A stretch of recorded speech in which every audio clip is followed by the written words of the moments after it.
hormones. Decrease stress levels. According to a study published in the Journal of Psychopharmacology, drinking warm water helps improve the central nervous system. Could end up feeling less anxious after a glass. The study also suggests drinking a glass of warm milk after warm water.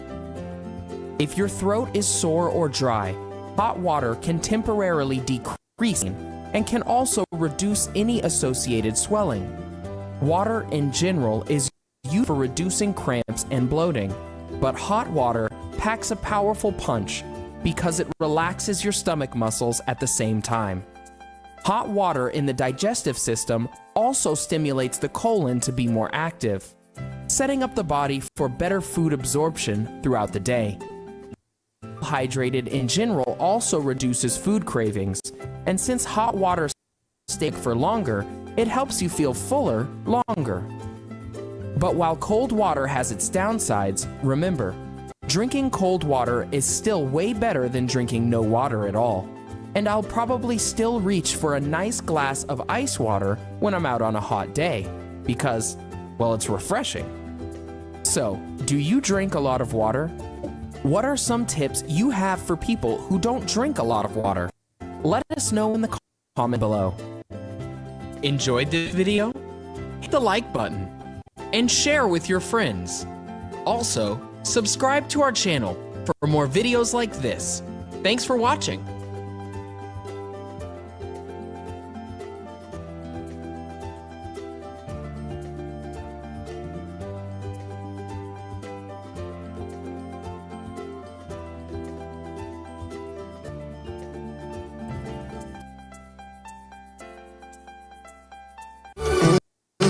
You be my queen, I don't need no room.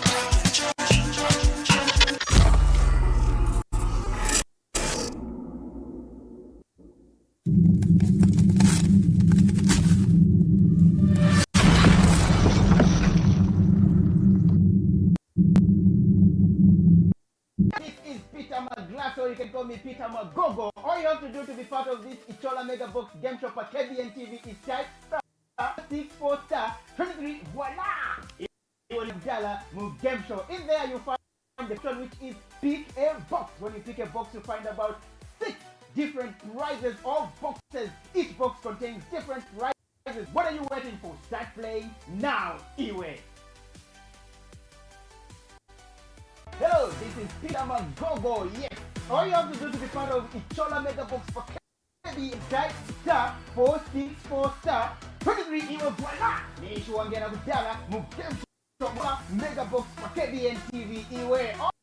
Again, I'll repeat myself. All you have to do is type *464*23, voila! Nishuangena in there, find where it says pick a raffle. Yeah, when you pick a raffle, you find 7 different tickets. In there you find different prizes or something. Something good for a ticket is only 5 kwacha chabe. Yes, 5 kwacha you can translate it into so many goodies anyway.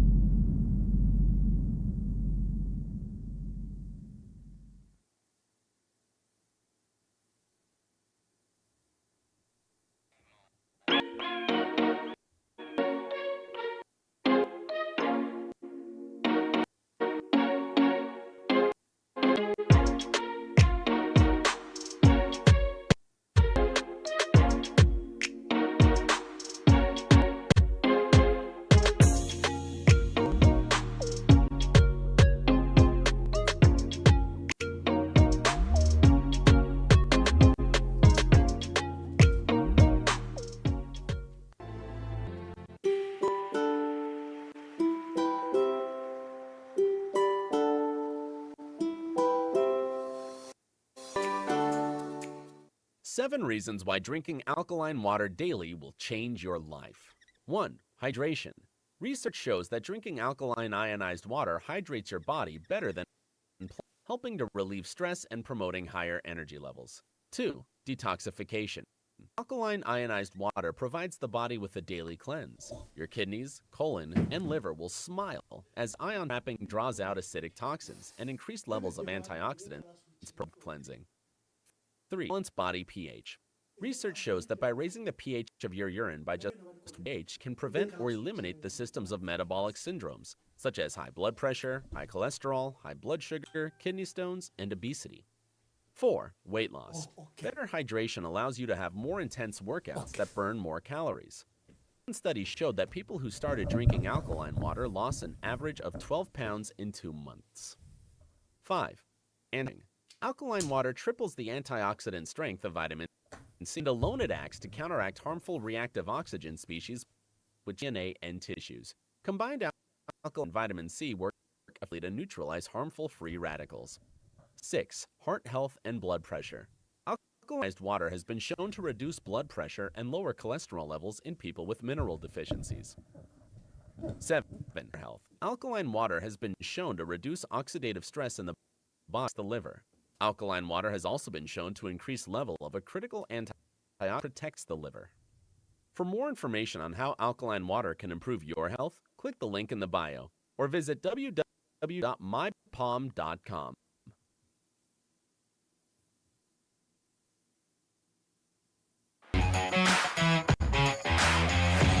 Drinking to lose weight. Health benefits of water. Wondering how to lose weight? There's many different health benefits, but not enough people know about all these health benefits. It is pretty common knowledge that the majority of the human body is composed of water. Yet, from time to time, we still don't drink enough water, and ourselves being dehydrated. Some signs of dehydration are increased thirst, being tired. Thank you very much for all that are joining us. I'll be appearing on KBN TV, and I will join you in the broadcast. I'm being hosted by Pastor Kenneth Mwamba, who hosts State of the Nation on Thursday. What you are seeing is just the technical aspect of it. As soon as we resolve them, I'll be handing over myself to KBN. There are a lot of issues that Pastor Kenneth Mwamba wishes to discuss with me, especially in my capacity as one of the spokesperson for the Patriotic Front. So just be patient. We should be going live.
We've started the program, but I'm just waiting for volume.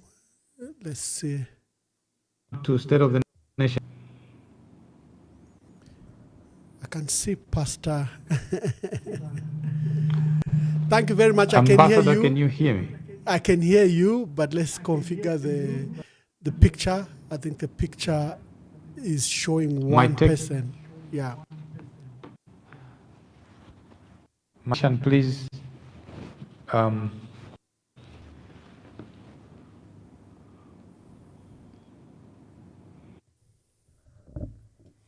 Okay, we are just resolving one of the issues on State of the Nation. I'm being hosted by Pastor Kennedy Mwamba, and I should be handing over to them quickly.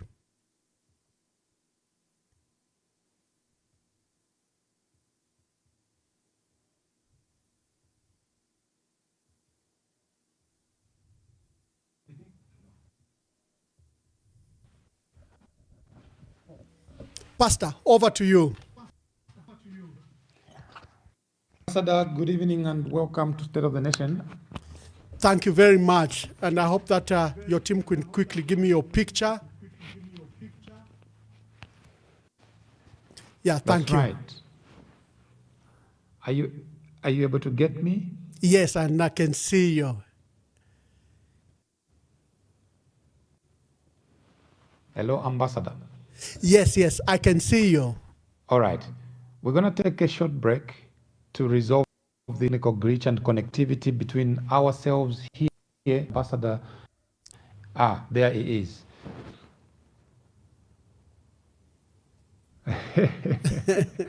I don't know what's happening when we switch. The Yeah. technical glitches. Yeah, let's take a short break as we resolve the issues. Right. We have sophisticated individuals. And that is why, under the direction of the Commander-in-Chief, we have as a lead element the Special Forces. There is a reason for us to commit Special Forces. There is a reason. Ordinarily, I would have asked the brigade commander to get some of his troops with Zambia Air Force and go and deal with the situation.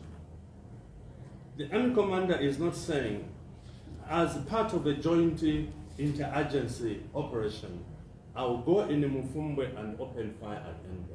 We have targets that we are going to eradicate. And anybody, honorable minister, who is going to make a mistake of pointing a gun at the special forces, we will get rid of him.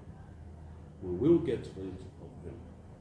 When I was saying there will be consequences and loss of life, when the bullet leaves the barrel, we have no control over it. It will hit this guy, it will go to the next guy, and obviously we're expecting an injury. Honorable Minister, you know that we're not going there and start killing people anyhow. We have our only targets, and those targets, we shall eradicate them. We will eradicate them by any means necessary.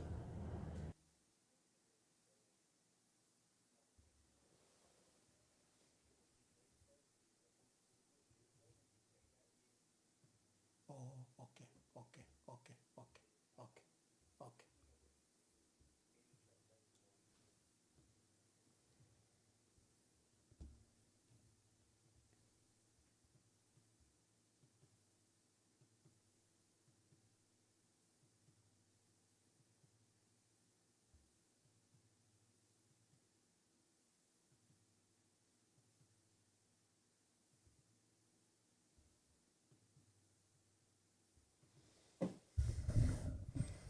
Okay, family, I'm being hosted by KBN, and I just want to ensure that the connection is okay, but so far we seem to have a problem with it. So let's see if it will work.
again, my sincere apologies for the challenges in technical connectivity between ourselves here in the studio and my guest, Ambassador Emmanuel Mwamba, all the way from the United States of America.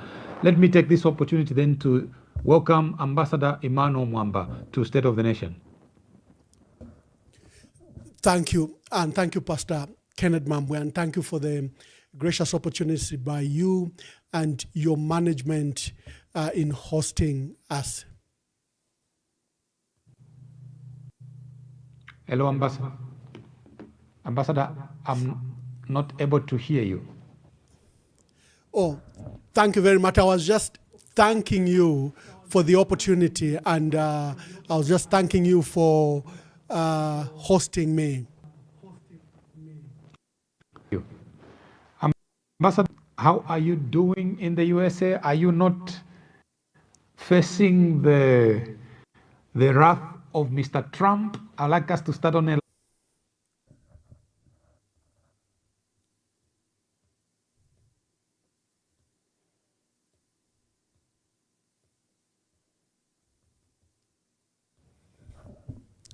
Yes, no, we are doing very well, Pastor. We are grateful for God's providence in this difficult time. We are grateful that the Lord has provided. Thus far, He has kept us. Ambassador, we have lost you. I was thanking our Lord that I am well, and that the Lord has kept us. It's been His providence that has kept us so far.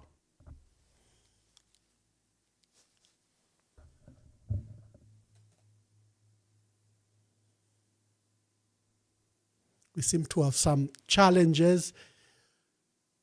But Pastor, you can go ahead.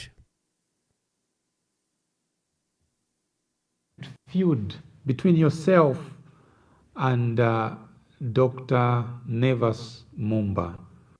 Does this look like an attempt to score themselves? Yes, thank you very much for that opportunity and the question. I don't know, Pastor, I don't know what the glitches are, but I can get you very, very clearly, and I've heard your first question on Pastor Nevas Mwamba. Let me just see if we can resolve that issue. I don't know why the pictures are replicating.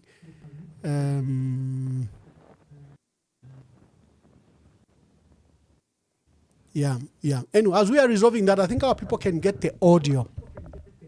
I was saying, thank you very much for your question. Your question on Pastor Nevas Mwamba.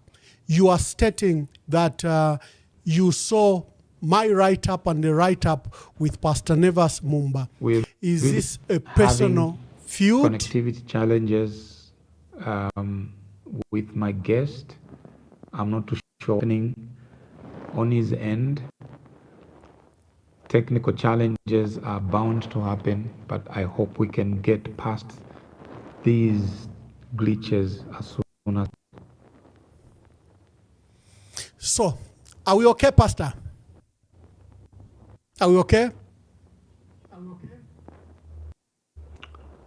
I can hear you with your face half. Yes, no, thank you very much. I was saying, I've heard your questions on Pastor Nevas Mwamba, and I'd like to answer it this way. I merely wrote a note to illustrate what is happening with young people. I stated that young people have a tendency, young leaders have a tendency to lose a grand opportunity to be leaders in our country. Why? Because of rash opportunism, sometimes naked ambition. And I stated that the life of Pastor Nevas Mwamba was a clear example of great missed opportunity. I felt that the life of Pastor Mwamba could be a good example to these young and upcoming pastors coming up. I stated that Dr. Mwamba, having risen to leadership as a young person, made some strategic errors. Number one, his prophecy in 1991 against multi-party and against urging Zambians not to vote for not to vote for a multi-party state. I thought that prophecy was made not because God was speaking to him, but because of political opportunism. He was abusing the pulpit.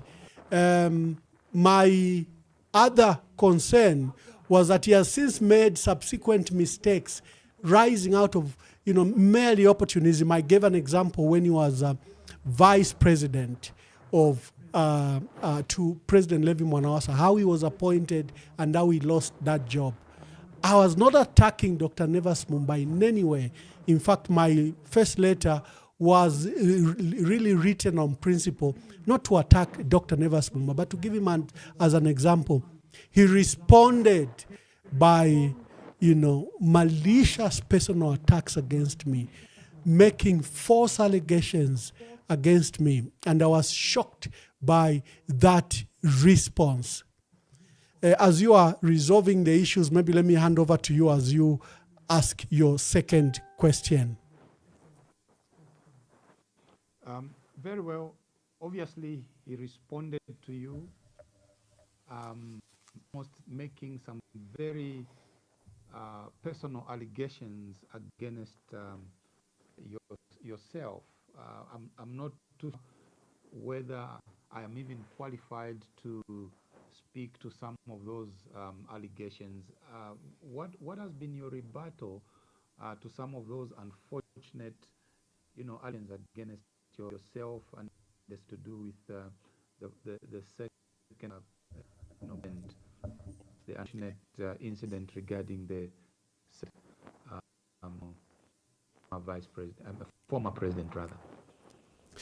I was very shocked by the allegations made by Dr. Nevas Mwamba. Like I said, I was discussing a principle.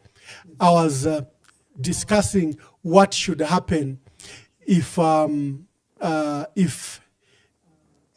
young leaders, because I'm seeing similar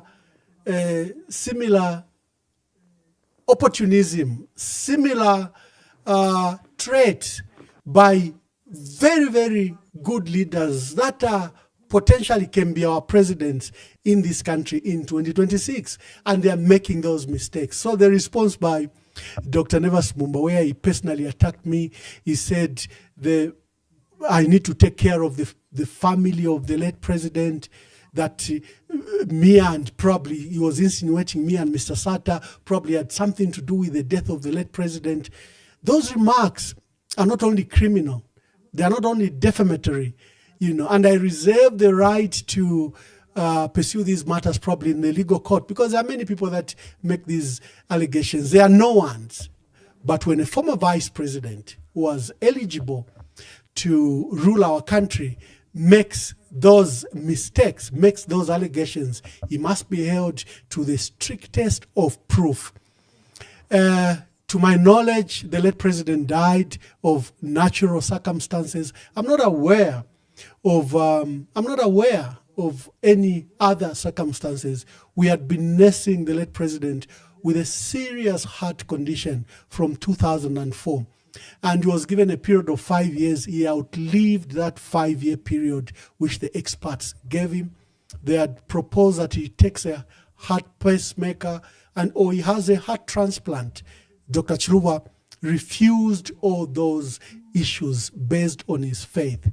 To my knowledge, and even to his medical doctors, he died of natural causes. So to repeat the false assertions that go on social media by a man of the stature of the vice president shocked me.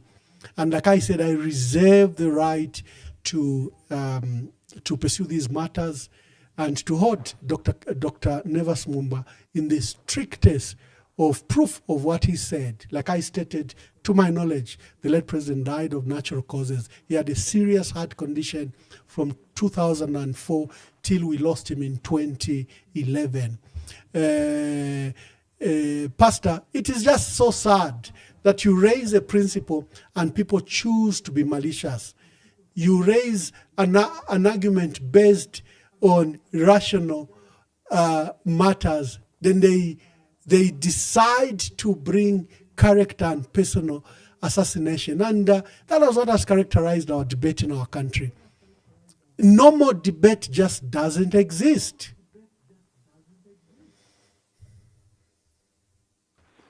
Now, to our viewers, I am hosting Ambassador Emmanuel Mwamba from the United States of America, joining us virtually. Obviously, we have had a few glitches in our technical team. His technical team and our technical team are working behind the scenes to resolve and synchronize the platforms that are using.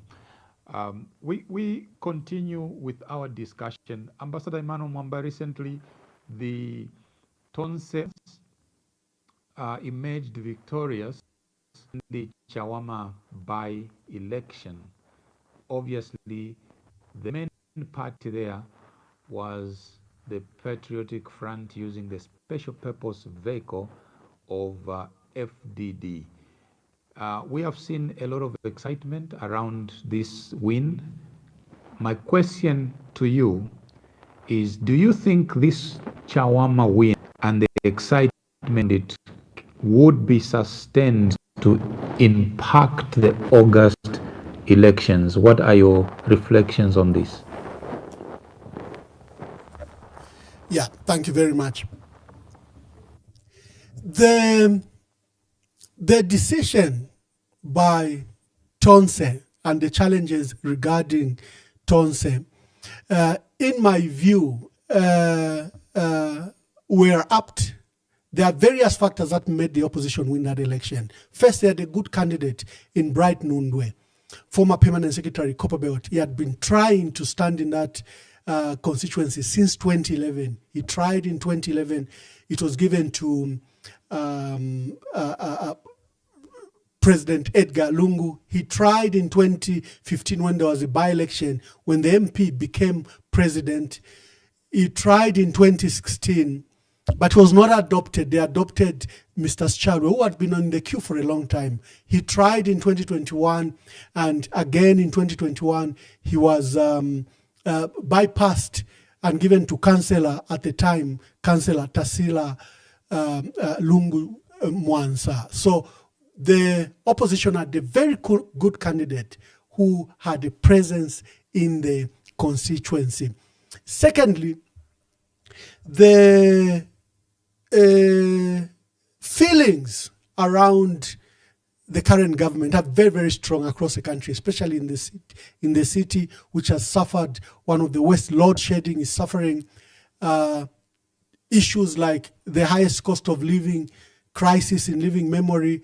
And remember, that seat was entirely a PF seat. So I think that also benefited the opposition. It was a seat they were defending. They had a very good candidate, and the feelings of Chawama residents against antipathy feelings against the ruling party.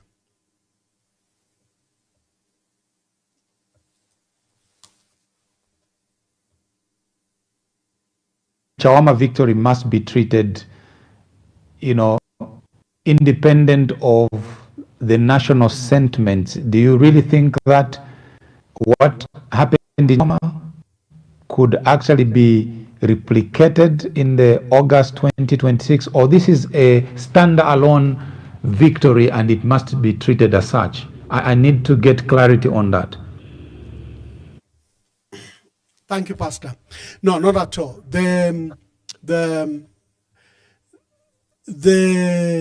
feelings against this government, are quite high across the country. They are quite high across the country. Like I stated, that the country is facing some of the challenges we haven't seen in a long time. We are still dealing with debt. They say they've restructured debt, but look at the rate in which they have borrowed and have borrowed more.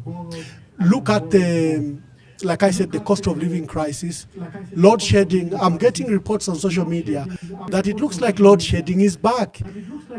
We had this hiatus where there was no load shedding before Christmas and up to around 10th, but load shedding seems to be back. And I suspect that the exports are back because the industrial outputs in Namibia, Botswana, DRC and South Africa are back where we've been exporting power. They could have been on industrial break. So the government has failed to resolve the issue of load shedding. The government has failed to resolve the issues affecting our people. We are in January and look, we have a crisis with farmers. How can we have a crisis of farmers deep in the farming season? Our farmers are already tending to crops that are probably above knee. They needed fertilizer at the beginning, and now they need top dressing, and most of our farmers remain unpaid. That in itself has been a very big crisis. So the feelings against this government is very high. If President Hakainde Hichilema was to win this election, he would win it. Not because he's a good candidate, he would win it because the opposition probably would have split their votes. What I've seen personally involved in trying to unite the opposition is that we might have a candidature of Harry Kalaba, we might have a candidature of maybe Given Luwinda, we might have a candidature of Brian Munduwile, we might have a candidature of Fred Membe, we might have a candidature of Sebastian Copeland and a plethora of other candidates. The project to unite the country, to unite the opposition, I think has so far failed. We've been on this project since 2023. We had first a working group of opposition where there was everyone, including Fred Membe and Winter Gabimba. When it morphed into the United Kwacha Alliance, we saw cracks emerge. It went into Tonse Alliance, we've seen cracks emerge. Now we have the People's Pact, we have the United Front, and now we have this new initiative by elders. For me, a few months before elections, I'm beginning to give up that our people may have to choose among the leaders of the opposition. It's likely that they are determined in their own ways to participate in this election, and for me that scares me. It might advantage President Hakainde Hichilema, but also it might be like Malawi, where there are 14 candidates and the people of Malawi went for an old man, 84-year-old man, who they singularly just voted for en masse. That might also happen if the opposition were to win in our country, but we might brace ourselves that we'll have multiple candidates against President Hakainde Hichilema. It could be a disadvantage, or people wake up like it was in Chawama, where they chose to vote for one candidate. Citizen First had a very strong candidate in Captain Mlenga. NCP had a very strong candidate in Muhammad Chikwete, one of the councillors and CDF chairperson. There were very strong candidates in Chawama, but our voters were very wise, and they all just chose to go on the candidate of the Tonse PF Alliance, Bright Nundwe. So we may not really be mourned with this division. Our politicians don't see it, that our voters are far wise than they themselves are. And all these efforts to unite them, if they are failing, like I said, we might see Makebi Zulu on the ballot, we might see Brian Munduwile on the ballot, we might see Given Luwinda on the ballot, we might see Fred Membe on the ballot, we might see Harry Kalaba on the ballot, we might see Sebastian Copeland on the ballot, we might see KBF on the ballot, and our people will appeal to the wisdom of our people to choose who they think can rescue this country, who they think is capable of forming a team that can change the course and direction of our country. A leader mature enough, brave enough, strong enough to challenge the UPND and President Hakainde Hichilema. That decision may be left to our people, because the collective effort of you, Pastor Kennedy, myself, the elders that are involved in this, members of the church, bishops, pastors, have all tried to unite the opposition. And so far, the prospects look gloom. Well, now talking about a fragmented opposition, I would like to stay with that thought and perhaps narrow it down to your party, the Patriotic Front. Tonse Alliance announced that it would be to an elective conference on the 31st of January to choose leader who they rally behind.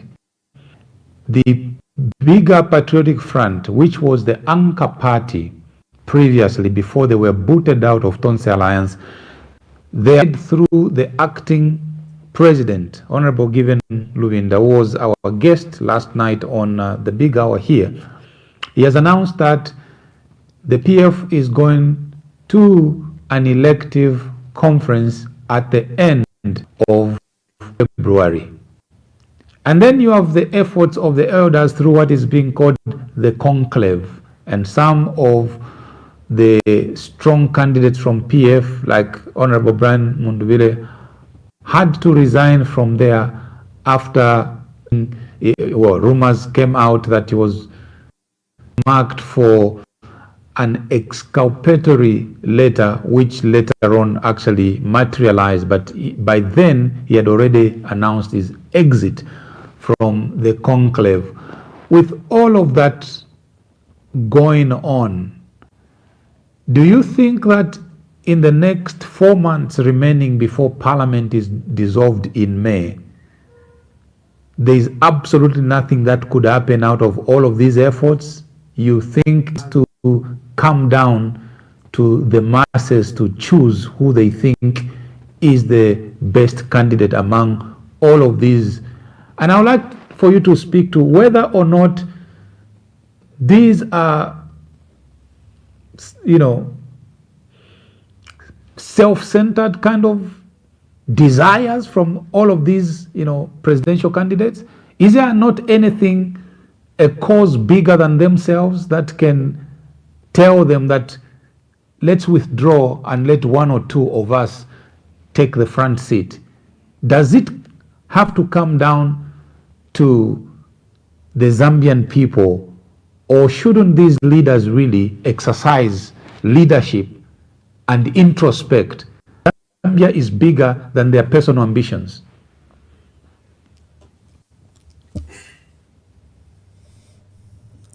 Thank you, Pastor. Thank you very much. Sadly, I've been involved in this process, especially the last, 6-7 months, in trying to bring the opposition together. I have used my platform to showcase them and encourage them that they should be willing to lead and they should be willing to be led. I have hosted nearly every presidential candidate, all of them, I think 25 of them, from Binwa Mpundu, John Sangwa, Sebastian Copeland, Given Lubinda. I have hosted all of them and I made them commit here on my program. If they'll be willing to be led in the event that they cannot lead. And they did commit, but it appears Zambians have to brace themselves that the efforts to present a unified candidate from the opposition may not work. In my party alone, we have up to 11 candidates. We're supposed to go to a process that should elect one. I am willing, for example, to withdraw. I'm willing to accept whoever will be winner, especially the circumstances I face. I don't know if colleagues are willing to do that. I don't know if colleagues are willing to let the winner be the flag bearer. This is just in the Patriotic Front alone. The process at Tonse, that will happen on 30th, let us put it very clear from the the architects of Tonse, who were the PF and the late president, learning from UKA, said PF should be the anchor party, and PF, looking at that it's the largest political party in our country, should provide a presidential candidate, and it should host the secretariat. The breakaway that has occurred, where PF is no longer there, for me, makes that process entirely illegal from the perspective of Tonse, because they've renounced the MOU that all these parties signed, and they've started a process where the Patriotic Front doesn't exist. I have questioned the presence of my colleagues, such as Honorable Brian Mundubile and others, who are participating in a process that has expelled the PF. Because how can you participate in a process that has expelled your party? What does it say to us, the leaders who are in the Patriotic Front? What does it say to us, the members? And all those issues are not helping our country. They are not helping the opposition. The opposition has been very disruptive. But can I just blame the opposition? No, Pastor Kennedy, you must be aware that we are highly infiltrated. There has been a huge investment made by the state to destabilize the opposition. They started by destabilizing the Patriotic Front, making the Patriotic Front attempt to have a breakaway. They've taken away the legality of the Patriotic Front and given it to a stooge from State House, our member of parliament from Mafinga, who we expelled, purports to be the PF president. And despite all the court processes we've started, they've never ended in a manner that should satisfy the law, that should satisfy justice. Even now, there are 2 court processes where we're told that they'll be ready by first week of January. Today, we are going almost 10 days later, and none of the 2 judgments are ready. So the division in the opposition, the infiltration, is also as a result, not just of personal egos and personal interest, but also largely attributable to the state that has unleashed Levi Ngoma on all of us and is buying whichever voices it can buy. We hear there are some leaders in the opposition that go to State House in the night or meet Levi Ngoma at his farm. There are all these rumors flying around. So our duty as the opposition is to seek a leader who is not compromised, who's not in any way can back or give away the will of the Zambian people. The Zambian people are very clear. They've decided that I think the UPND time is up. Time is up.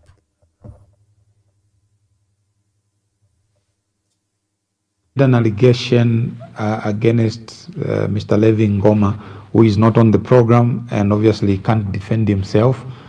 I'm just hoping that that could be verifiable information that you're putting out that is on a tangent to buy voices. Do you have any verifiable facts around that allegation, Ambassador?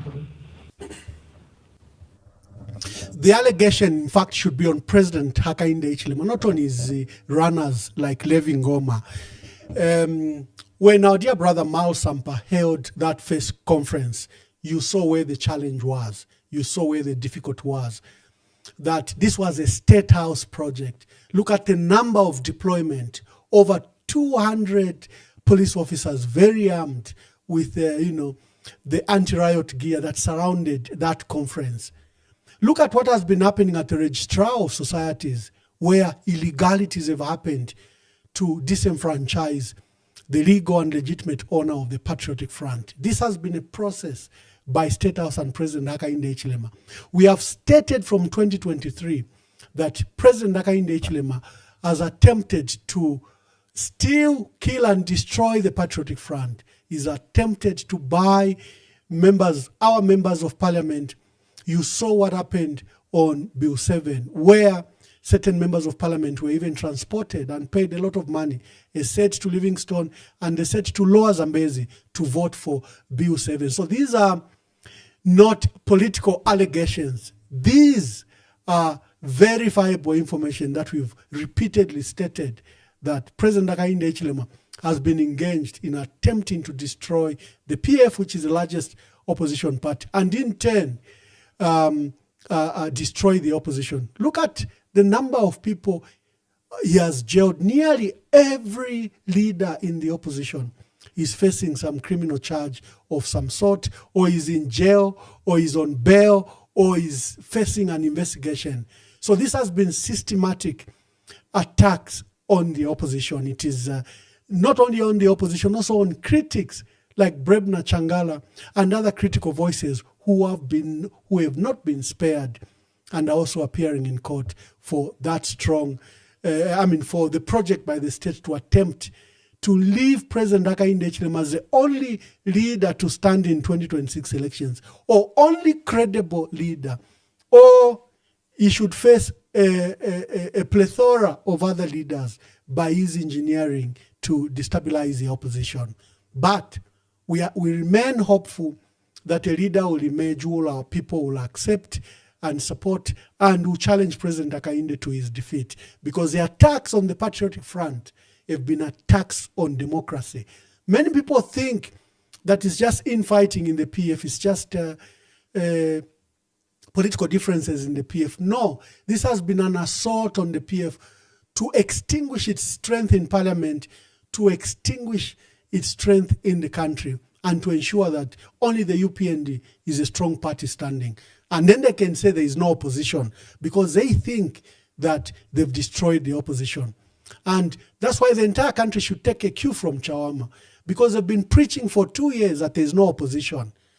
But our people in Chawama defeated them.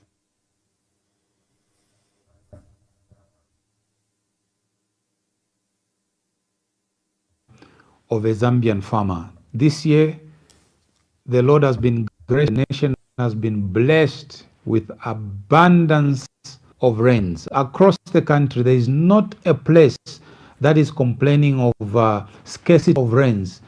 There is absolutely an outpouring of the rains from the heavens nearly in every corner of this nation. Recall, Ambassador, that the government promised that by the 10th of February, every single farmer would have been paid. Today, without exception, there are so many farmers in different districts and provinces of this nation who are crying. We have seen videos, we have seen pictures, we have read and listened to news and reports of queues and accused of farmers not yet paid. And the worry now at the back of every farmer is how will they buy the critical farming input, because they were depending on that money. Remember that the government discouraged farmers from selling their produce to so-called briefcase farmers and recommended they must sell to the Food Reserve Agency. Which Food Reserve Agency, today is the 22nd of January, has not paid upon millions of farmers that supply the produce. What are your thoughts around this crisis? I call it a crisis because it's not affecting only a section of society. It's affecting a broader spectrum of farmers, especially small-scale farmers across the country. What's your reaction to this? Thank you, Pastor. It is very clear that there are historical legacy issues arising from our farmers not being paid. One of the issues is that from what I've noted, from 2011, the Ministry of Finance, I don't know if it's under the direction of the IMF and they think they are fooling IMF, always plan for 500,000 metric tons, which is supposed to be our national strategic reserve. Many experts have stated that, in fact, our national strategic reserve has risen from 500,000 metric ton when it was set up in 1994.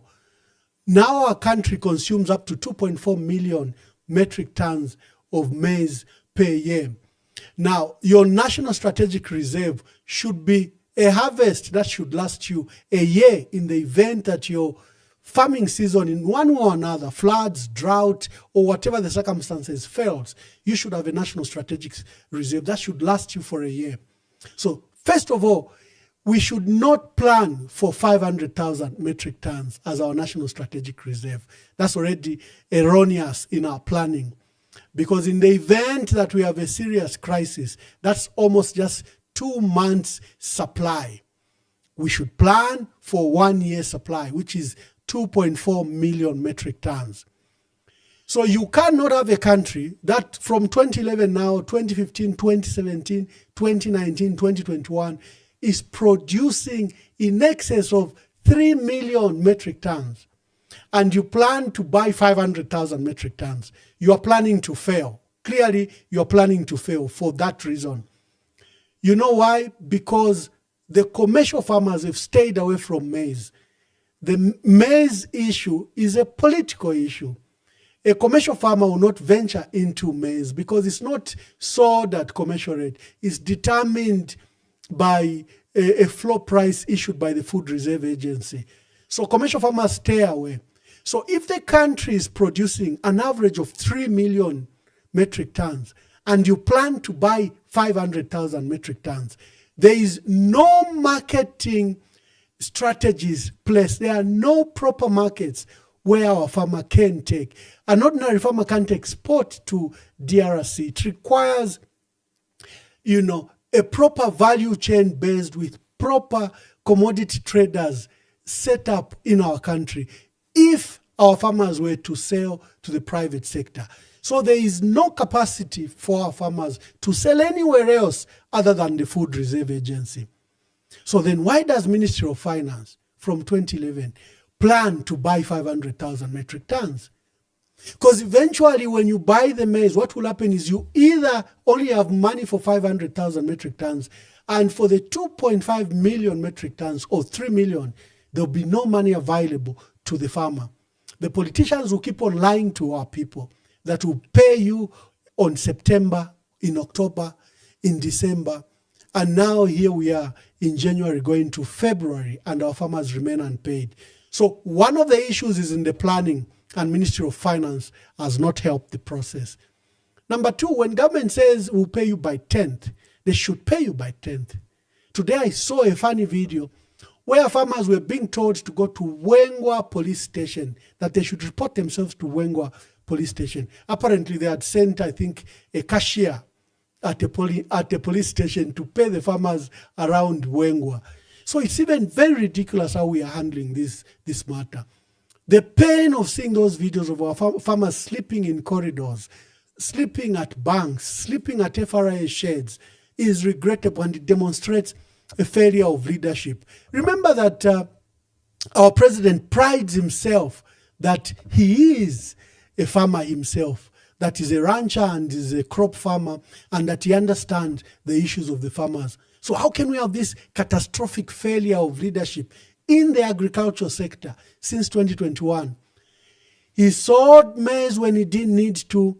We have high prices of mealie meal because he depleted the national reserve and exported all our maize to DRC and Congo. The replenishment that has come is already exporting to Malawi before we can even settle yet to build our proper reserves.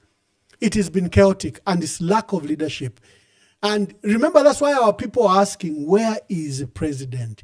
Where is the president?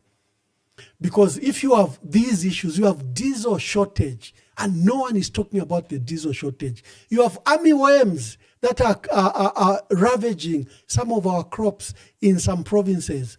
There is silence around it. You have floods that have washed away bridges and crossing points. There is silence. And that's how our people are asking, where is the president? And his team, Pastor Kennedy, do not help, because they show the president playing with his cattle or is walking in his field while the nation is grappled with huge crisis. their actions do not help either in the narrative, because here is a country in crisis, and then you are seeing a president frolicking with his cattle.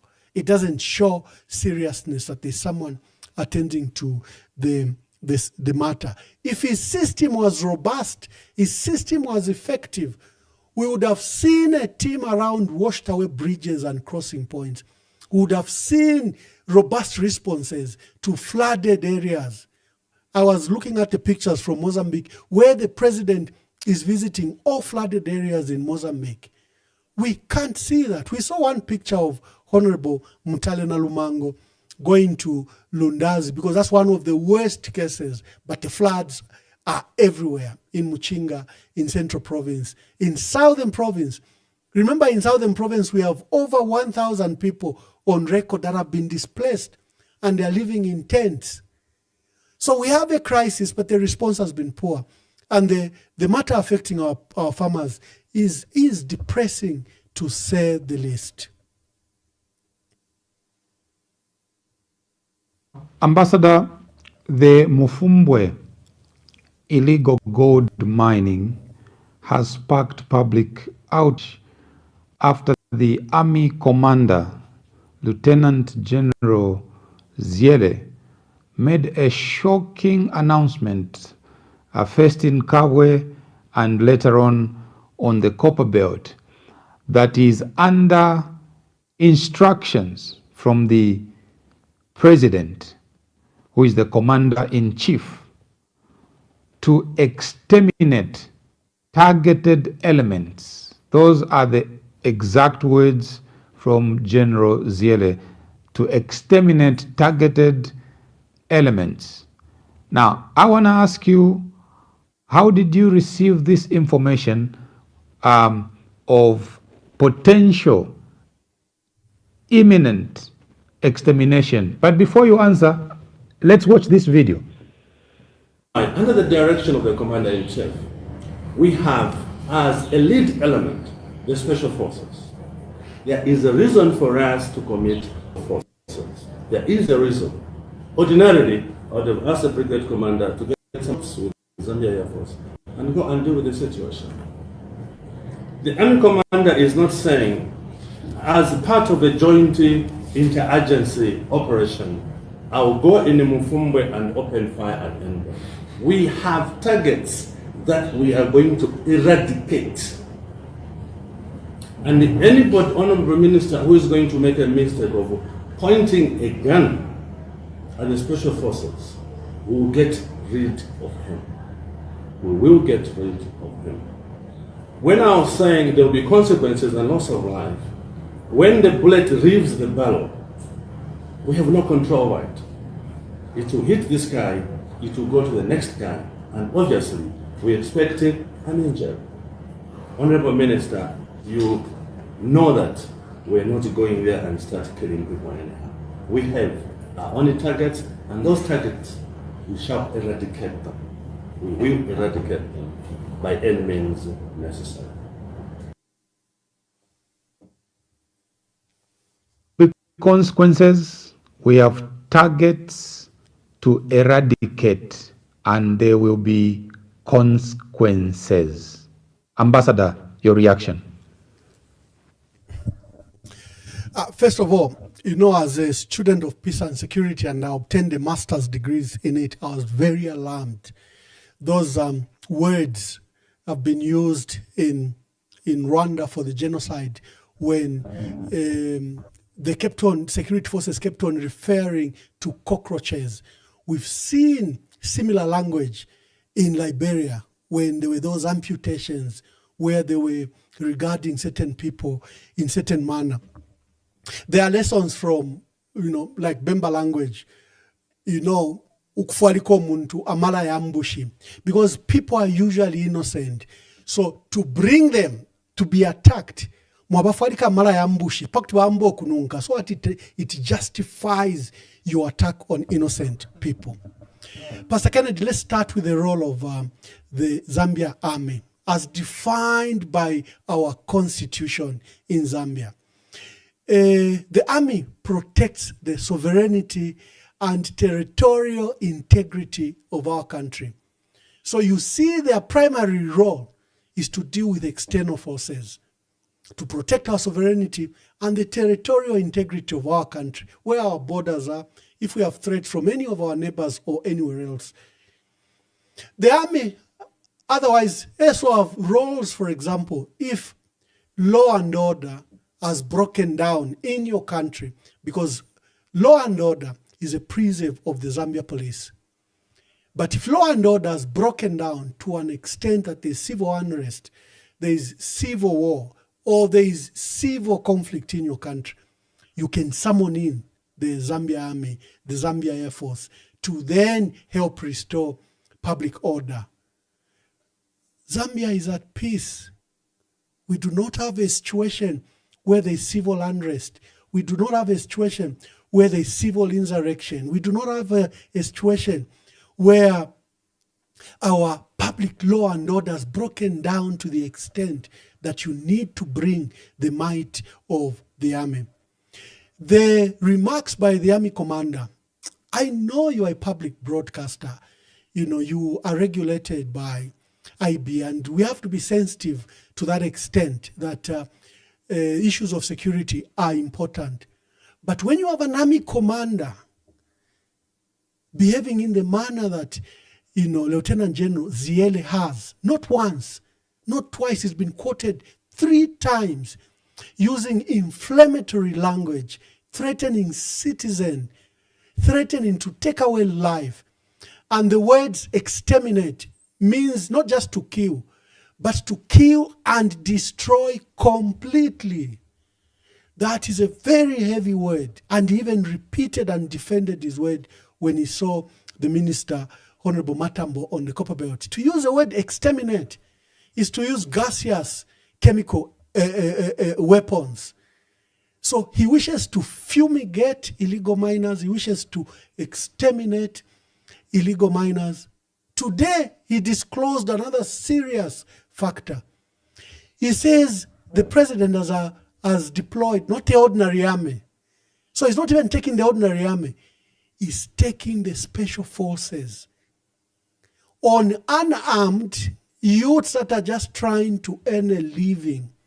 Why would you deploy the special forces, an elite team of your country, to handle a civil and civic matter? There's something terribly wrong here. And the army commander, unfortunately, must be held to account. He's a constitutional office holder. His roles are defined by the Constitution. When we criticize him, we are not criticizing, you know, a sensitive area like the Zambia Army or the security forces. We are worried with the effect of his words. If he wishes to exterminate any Zambian, that is already bordering on human rights abuses that can take you to the International Criminal Court. So it is a very unfortunate development. And he has stated again that these instructions are coming from the president. 1, to exterminate and fumigate. He's quoting the president. 2, he's saying that there is a designation of the special forces to be the lead agents. So this is a multi-agents program. The police, maybe ZNS and others, and, you know, the intelligence. But the lead agency, as it defined today, is that the special forces is a lead agency on unarmed civilians. And this warning today to Chingola resident that stoned the head of state at a rally. The language again is highly inflammatory, highly threatening, stating that he is coming one by one for those people. It's not his role. That's a role of the police. The army commander is stepping and overstepping and committing crimes, both in his speech and probably in the subsequent actions that will emerge. Pastor Mamwe, this is a very serious issue. When I heard it, I rushed to the constitution of our country. I said, maybe the role of the Zambian constitution has allocated these powers to the army commander. It doesn't. He's overstepping. and he should be called to order. And if these orders came from the head of state, he is a professional military person who can then advise the head of state. Mr. President, I know we don't want illegal mining. I know, Your Excellency, we know what illegal mining has done in Liberia, in DRC, in South Sudan. Mr. President, it's a serious matter. But Mr. President, I think let us take these steps. Your instruction, though lawful, if carried out, will have serious ramifications. It's a duty of professionals. I can give you an example. I was a PS. I had one single trouble with my ministers. Every weekend they wanted to go to the constituents, not on their own resources, but they wanted to create a public program in their constituency so that we can draw money from the public coffers and give them and pretend that they are going to work in their constituencies when they are just going to do partisan narrow interest of them being members of parliament. And our difficulties but are to stand firm. Honorable Minister, you have maybe 19 districts. You can't visit the same district, same constituency. In a year, it's the only place you go to. You have 19 districts. I'll approve your visit to other areas, including your constituents, but in this manner. Let's set a budget for your work. The duty of professionals like Lieutenant General Ziele, if those instructions truly came from the president, his duty is to advise the head of state, who's commander-in-chief, that, Your Excellency, these are bordering on illegalities. We cannot. And my simple advice, Zambians are worried about illegal mining. They want it controlled. But so far, what we have seen is that state apparatus are being used to remove the so-called illegal miners over land that has been allocated to commercial businesses. Our people go to find gold in Mpika, in Mufumbwe, in Kasempa, in Vubwi. The corrupt people at Ministry of Finance or Ministry of Mines quickly get that area and give exploration licenses to investors from South Africa or anywhere else when the gold has been found by our people. Then you unleash the state apparatus to protect the areas that you have corruptly given to either foreign investors or the rich people in Lusaka. Our people can see through that you are using institutions of the state to benefit private interest. That should not be allowed, Pastor Kennedy.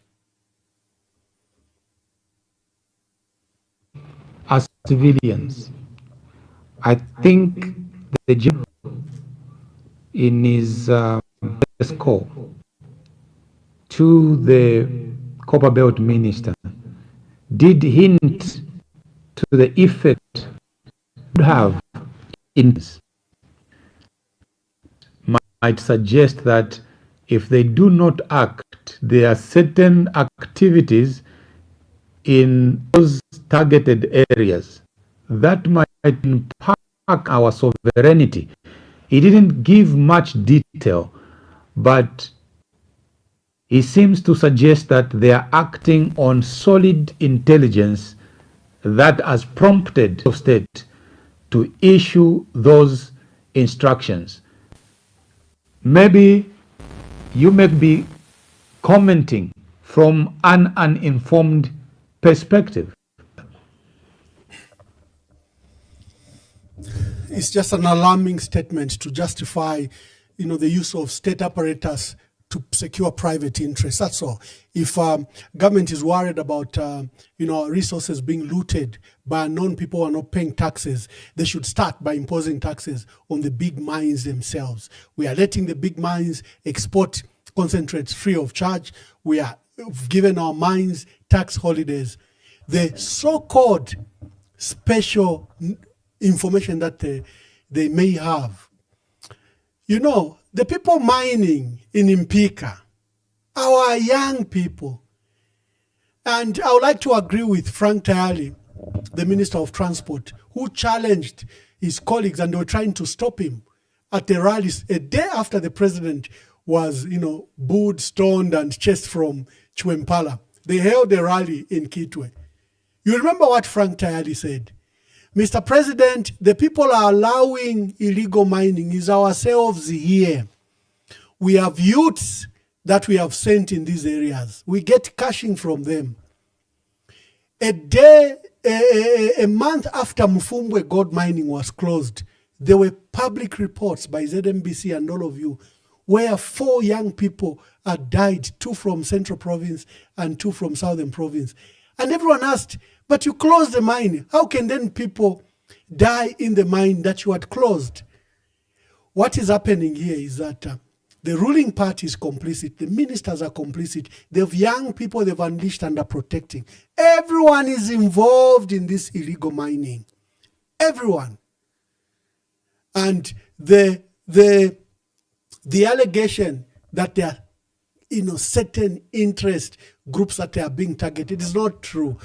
Look, if there are foreigners who like to park near where mining is taking place so that they can buy, because they're the only ones with disposable income, either the Chinese, Tanzanians, Somalians, Sudanese that have come around, you see them in Impika, you see them in Kasempa. Why don't you do a cleanup, send in your immigration officials and declare them persona non grata? You know who's buying, you know who's mining. You know that you've unleashed cadres because of an employment crisis in our country. Everyone is trying to look away. And like I stated, because there's been an approach that's not equitable. If the government was as strong on the multinationals to ensure that they pay taxes, to ensure that our mines are properly owned and that there are no tax breaks that are being given, tax holidays that are granted, our people will see. There was an earlier operation that was done in 2023 by the then Zambia Air Force Commander Barry.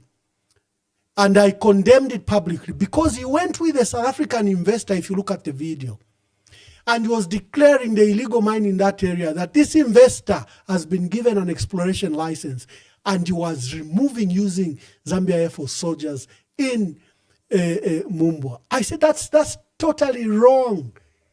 You cannot have a service chief carrying a private investor. He looks like he has hired our state apparatus to enforce a law, the issue of illegal mining. What happened to encouraging our people to form cooperatives? What happened to legalizing the process of mining? Why are we calling them illegal miners when they are small-scale miners? In many cases, they're the ones discovering the gold. The crisis we have is bottom up to the top. You cannot resolve a crisis that is multifaceted by using force and the power and brutal force of the army. You cannot. You are treading on dangerous grounds. So it's very important that we tackle the issue of illegal mining and the mining sector in general properly, in a proper, transparent and objective manner. These ministers that are involved, that send groups that are buying gensets, they're the ones that pay, that are buying food for these illegal miners. At what stage are they illegal miners when you have a minister deploying them to seek gold in these areas, to seek copper in these areas? When you know that there's protection, when the police move in, the police can do nothing because there is a call that will be made to Lusaka and the police are made to stand down. We have created a crisis ourselves. Government has created this crisis.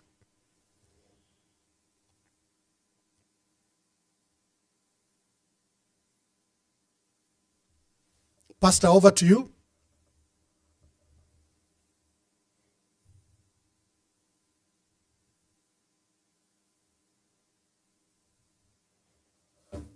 Go back to that thought because we didn't exploit it fully. You commented on it in passing. I'm one of a few citizens that have commented about the perceived absence of the president and perhaps the prolonged holiday, the head of state in Choma. Question to you, Ambassador. Do you have an issue with the president taking time off his busy schedule to rest. This was around Christmas time, into 2 weeks or so of the first month, January. Is it wrong, President, the past 12 months or so? Is it wrong for him to go and take a rest, that it should raise alarm? And I followed your commentaries, I followed your right about the absence of the president, commented about it. I'm just wondering, do you have an issue with the president taking a rest? Pastor, we are 61 years old as a country. There are lessons we need to learn. There are issues we need to handle. Let's start with Dr. Kaunda. Dr. Kaunda, there used to be public notice. The president would take official leave, he would be working leave, and he would go to Kasaba Bay or Mfue, Chichele Lodge. The country knew where even the president would be, or Blue Lagoon. There were always public notices that the president would take leave. He would go to rest, and sometimes it would be a working holiday. And many times he would even host meetings from his holiday base. There was no speculation or pressure for the president to come to Lusaka. And that was at the height of serious state and security concerns, both in Zambia and in the region. The president would be allowed to go and take a leave. President Chiluba also would announce. We heard, for example, that he would go to, there would be an announcement and he would be at a lodge that was owned by ZCCM in Mwamba. That time, Mwamba, I think, was under ZCCM IH. The issue is not the president resting. He's entitled to rest. Muntu fienga ifwe wonse. The issue is when there is lack of information at all, and you're trying to hide the president, when your narrative is jumbled, today you say this, tomorrow you say this, you heighten speculations. So there's been no official information where the president would be. The last time there was proper information is we saw the president opening on the 29th of December, where he declared the celebration of Zambia as a Christian nation. Zambia was celebrating its 34th anniversary of Zambia being declared a Christian nation. He even made that day now will be an annual leave. That's the last time we saw the president. The next we saw the president, I think, was on 3rd January. Apparently, social media was speculating that the president was unwell. So I think his team, to show proof of life, there was that famous tweet by our dear brother Sishua, who asked, where is the president? Why are there allegations that he's been flown to South Africa? It was a tweet on Twitter and taken seriously. So his media decided to take the president to Daniel Munkombwe Target, where they released some pictures. The pictures themselves had an issue. And they announced that, in fact, the president was going to have a rally on 5th of January on Wednesday, and that after that, the president would return to Lusaka. The president had a public rally. Remember, there were unfortunate remarks, tribal remarks, and also remarks against the constitution made by the president at that rally. But the president didn't return to Lusaka. The president has been away for over 22 days from Lusaka. Is he unwell? Let us learn from Levi Mwanawasa, where people around the president kept on lying that the president was jogging, that the president was okay. When you tell a lie that the president is well, you'll be forced to produce him to public events, public work, and you subject him to work. We lost President Levi Patrick Mwanawasa because people around him were keen to demonstrate that he was fit, when probably he needed some time to get proper medical treatment so then that he could rule us properly. We are at the crisis of President Michael Sata. where again his health status was hidden. And now it became so embarrassing that, for example, they had to produce a very, very, very sick president and bring him to parliament, where the nation, just seeing those pictures, just everyone cried that day when we saw the pictures of the president appearing in parliament. When Zambians go to the past and see how officials around the president behaved, they have a genuine reason to express alarm. They don't mean that the president, it doesn't mean that Mwamba or Sishua or you want the president unwell. No. We are learning lessons. If the president is unwell, tell us, we pray for him. Our bishops, our pastors then can pray for him, and he can be allowed to seek specialized medical treatment. But as we saw in the case of Levi Mwanawasa and Michael Sata, you'll have a tendency where they have to produce him to bring proof of life to a doubting nation. So those are now the embarrassing things you are seeing. Sometimes they're making him go live 3-4 times. If he is on leave, he's resting, he's not well, he's just resting, why don't you leave him to enjoy his holiday and rest? Why don't you issue a formal steady statement and say the president is on leave, for the next 30 days, the vice president will act, or the president is on a working holiday, he will handle some matters himself, but he's on leave. Kennedy, who will raise the question around the president if a formal proper statement was issued? But no one knows when the president will return to Lusaka. Why? Because your narrative has been like that, where you have not given firm answers to the issues that have risen. I personally condemn the speculations around the president's illness. I handled a president that was unwell for 6 years. And one of the cardinal issues I did immediately was that, Mr. President, I had to explain to him, I don't want people speculating about your health. Health is private. When I take you to UTH, we'll announce to the country. When we evacuate you to South Africa, we'll announce to the country. If you are in ICU, we'll announce to the country. If you are returning to Zambia, we'll announce to the country. When your next schedule is due, we'll announce to the country. And for 6 years, I did that. And there were no speculations around his health because I made the information public. But that's my approach. The current crisis of the president being away has been brought, in my view, by State House itself, where they have not told the nation where he is, what he's doing when he's returning.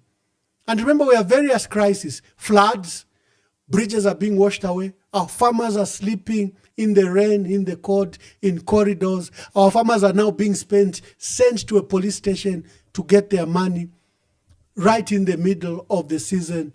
We have various crises. And so the absence of the president becomes significant. I wish that we didn't have this debate if professionals can do their job. If the president is on leave, tell us. Give us a date when he will return. Maybe we should put pressure on Mutale Rumango, who is the vice president, and ask her, why is there a diesel shortage and there's no comment from government? Why are farmers, you said they'll be paid by 10th. You even swore. But why our farmers remain unpaid? Maybe we should direct those questions to whoever will be active, recognizing that the president will be on leave. Right. Now, what topic says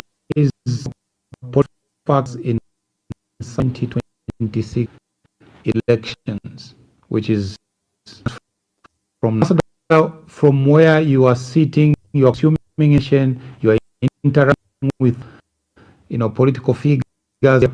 Mentioned that you have hosted opposition, hosted several high profile, all of them bringing out, and you yourself, you're churning out information nearly on a daily basis, by hour, by minute, sometimes by second. From where you stand, what are some of the major factors you are seeing likely to impact the August elections and the people's choices?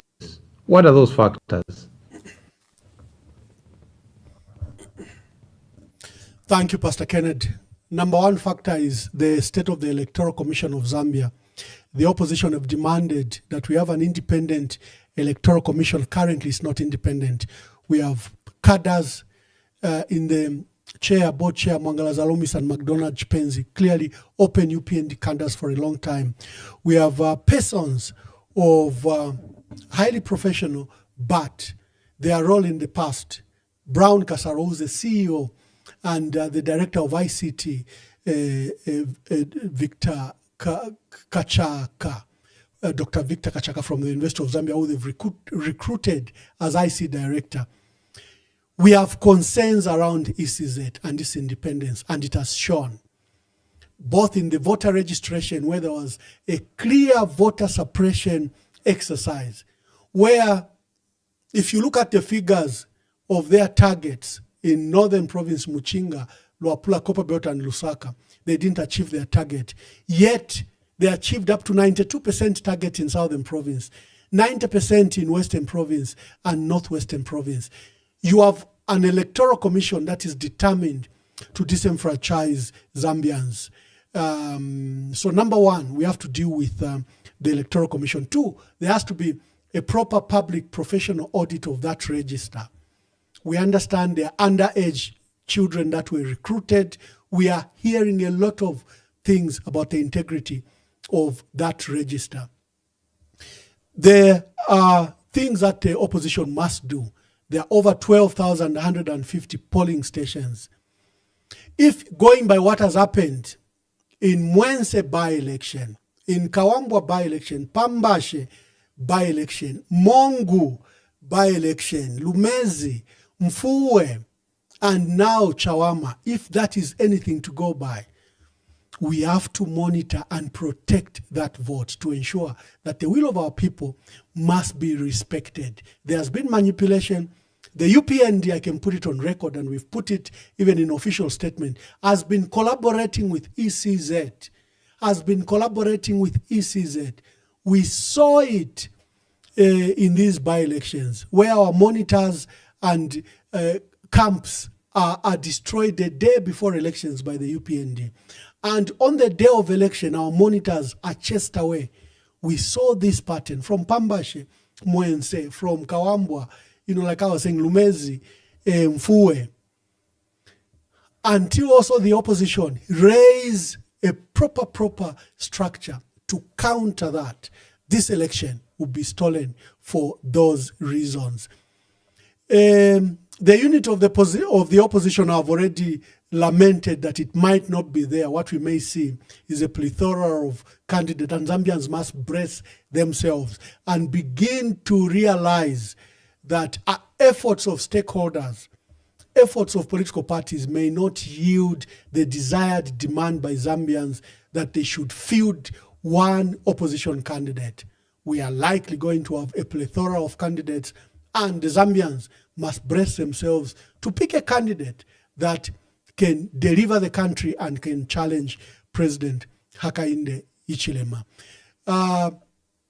We'll see the abuse of CDF vehicles, CDF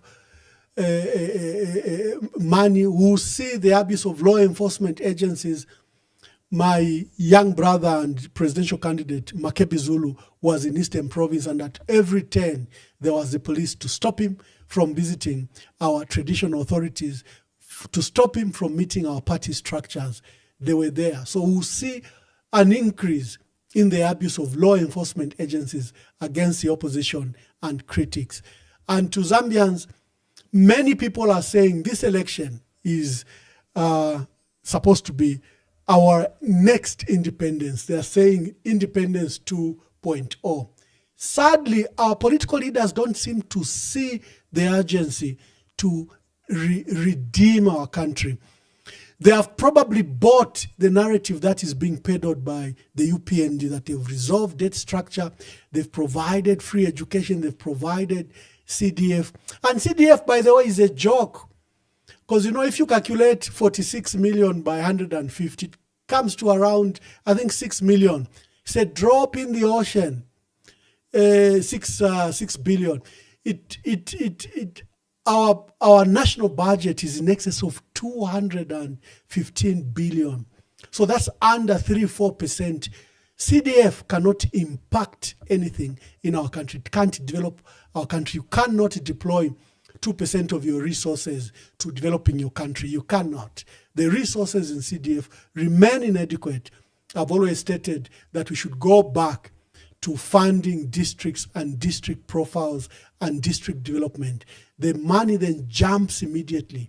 Instead of CDF, that's 46 million, you're going to have money in billions allocated to districts and provinces. So there is this lie that the UPND has brought peace, that the UPND is repairing the economy, and all the troubles we have as a result of the damage done by the Patriotic Front. Something that, in reality doesn't speak to that. Reality itself doesn't speak to that. For the first time in 60 years, we have copper price trending at $14,000 a ton. We have cobalt selling at $56,000 per ton. Cobalt used to be $1,000 a ton. Cobalt is now selling at $56,000 a ton. And there's no benefit to our country. No benefit whatsoever. Why? We don't own the mines, number one. Two, even where we owned mines like in Kansanshi, the 20% has been diluted to a 3% royalty payment, annual royalty payment. Number three is we've given and granted tax holidays. For example, the concentrates that are being taken out of our country, even when we have adequate refining capacity, are being taken away from our country free of charge. The Minister of Mines has given 7 mine houses to export concentrates free of charge. What that does is that you don't get the benefit of copper, gold, cobalt from there, because concentrate, if you don't monama trucks, masaka. That money then goes to whoever will refine those concentrates. Instead of refining it here, we are exporting soil, and there will be little or no benefit to our country. So there are many issues that have occurred that should ensure that our people should change the uniform. They should remove the UPND. The UPND came on a platform, number one, to resolve the cost of living crisis. They said they will reduce the price of millennium, cooking oil, sugar, electricity, fuel. They have done none of that. They said we'll come to resolve the issue of debt. They have not. They've restructured but borrowed more. They've even now run away from the IMF because the decision by I can see we have a technical glitch from our friends. Yeah, okay, thank you. The decision by the Minister of Finance to run away from the IMF, our people should not see it as that we are becoming independent. No. He was here in Washington just in the summer, and he announced to the world that he was seeking an extension of 1 year to the IMF program when it comes to an end in December. When it came up to an end, the minister says they were abandoning the IMF. They will instead bring a new application. Why? Because IMF told them, you have not resolved your debt structure. Yes, you've signed up to MOUs up to 98%, 92%, but actual restructure is standing below 49%. You have not handled your local debt, which is in excess of $10 billion. So what we saw with the IMF relationship with Zambia is a break because Zambia hasn't met the parameters. At the end of the cycle, we should have resolved the issue of debt. We should have resolved the issue of local debt. We should have, changed the structure of our economy. We have not.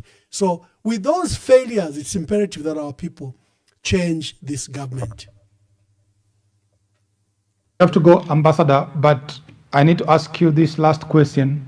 You said earlier that you are willing to support any other candidate.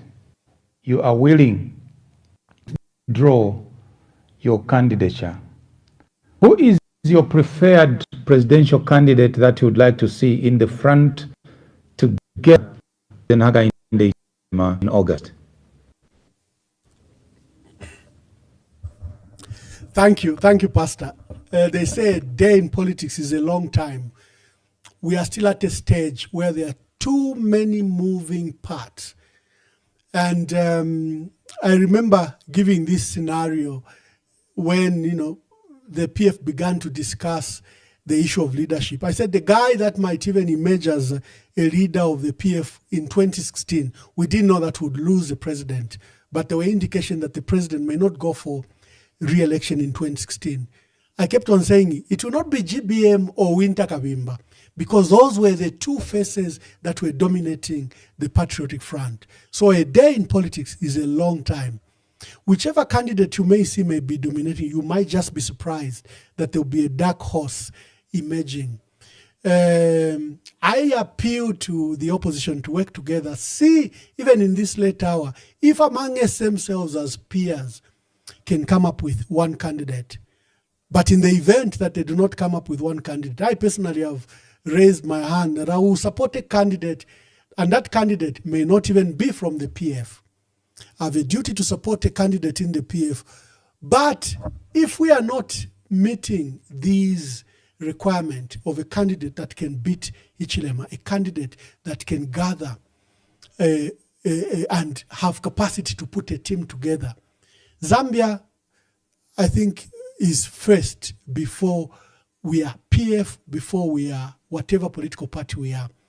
And I know that our people are going to likely to vote not for a party, but they might vote for individuals that can deliver our country. We saw it in Chawama, and Chawama has given us a lead where our people, despite the gifts they were given, despite the threats they were given, in one unilateral manner, went for a leader that they thought could support and be their representative. For me, that will be my approach to. I'm still hoping in this late hour that the opposition can give us one candidate. It becomes easier for all of us to rally around such a candidate and then to support and present him to the country.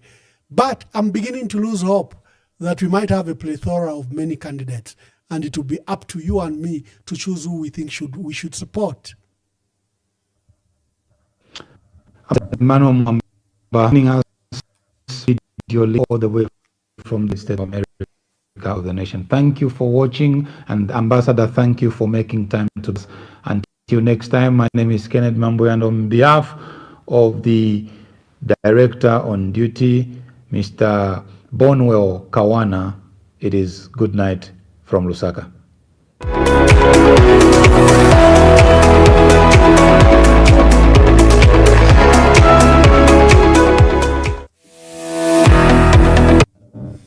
Okay, bane, tuashala pansa kafweka. For those that were listening into the program, you can call. Let's hear your views. Let's hear. I was being hosted by KBN. KBN was hosting me. But let me take phone calls. If you were following the debate, let me take the phone calls. What is your impression over the matters we're discussing? So let me just check if my phone is on. Let me check so that, yeah. So let's take your calls and let's hear your contributions. I already have a caller. Hello, caller. Please tell us your name and where you're calling us from. And Dita. First of all, may I take this opportunity to pass my condolences. I know the members are from the chief of Kanyanta, November. My condolences to the family and to the rest of the Bemba clan. Thank you. Thank you. To start with, I would like to speak to issues in line with the Army Commander. Mwamba and the rest of the listeners, what this man is trying to do through the Army Commander, HH is trying to put fear in the most of us. He's trying to do it Uganda way. Okay, that the army should take charge, because you see most of people here, they have not have that encounter with the army. And they think if the army was to come on board, trust me, they will take it easy towards the elections. Basically, all these things is in line with elections. I'll take you back. There was an inventory that was done by the government, I think, where they hired a certain private company in line with HH to explore all the mining and the minerals resources that we have across the country. It was argued, it was debated, but again, it went quiet. It was in this he was preparing us to today, because what the UPND has done, they have promised a lot of its cadres, a lot of its people some money, but this money is nowhere to come. So what they have a lot of crisis within themselves, and they are forwarded at this hour. They're now trying to push the army so that they can go around out there and grab all the land, all the minerals, all the mines that are in operations. Don't forget, not long ago there was some audits that were doing. Every mine which was registered at the Ministry of Mines was being audited and went on the ground and checked, and they grabbed those things and gave it to some other people. As we speak right now, they are actually grabbing and giving them to those cadres who have sold those mines to foreigners such as Chinese. If you go there along Great East Road where that president of Chinese is, there are Chinese waiting for these mines to be repossessed from different people. And that's why the army is moving in so that they can grab them. Ambassador, we are going for serious crisis. To speak about the, there was a question which says, where is the problem that you are keep on asking the presidency is concerned? Why the whereabouts of the president? I think I'm glad you did mention to Michael Sat, where he was presented at the parliament, Emmanuel was unwell. He further, the people around him, they further took him to the United States, where he would not even speak at the United Nations General Assembly. Look how embarrassing it was. And as a citizen, we are all called, it is our right. It's sad that people, when they are voted, they go to State House, they become a boss over us. But we are the bosses as citizens, and we have a right to call. We're not saying we're trying to mock his sickness or his healthy, but we have a right as employees that, please, this person has been absent for work for a period of time, and therefore we want to know the whereabouts of him. Simple as that. If he's unwell, we have a clergy who will pray for him. We can go to the doctor. Balungu, when he fell sick in the stadium, he came to the nation and said, the nation has to know my health, that I'm not well. So it's not a secret. Yes, it's a different thing to discuss where my problem. But all what we want to know is where the whereabouts of the president. Is he unwell? Or maybe wake up in a shock that he's gone. And to lose a president is very expensive. And that is our concern. Thank you, sir. Thank you very much. You can call.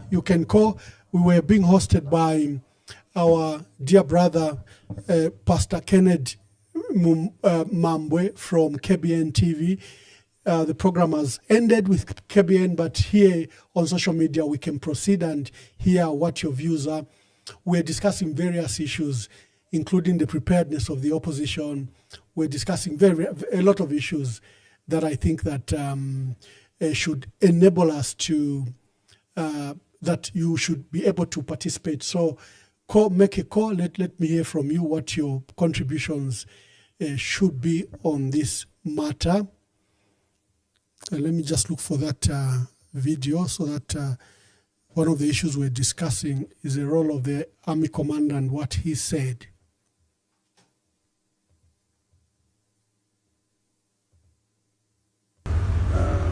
The directives from the commander-in-chief are very straightforward: to exterminate illegal miners. And we shall do that step by step. We don't intend to use force, but obviously when necessary, that is our business, to use force. And I do know there will be consequences in that direction, such as injuries, loss of life. But there's no option available.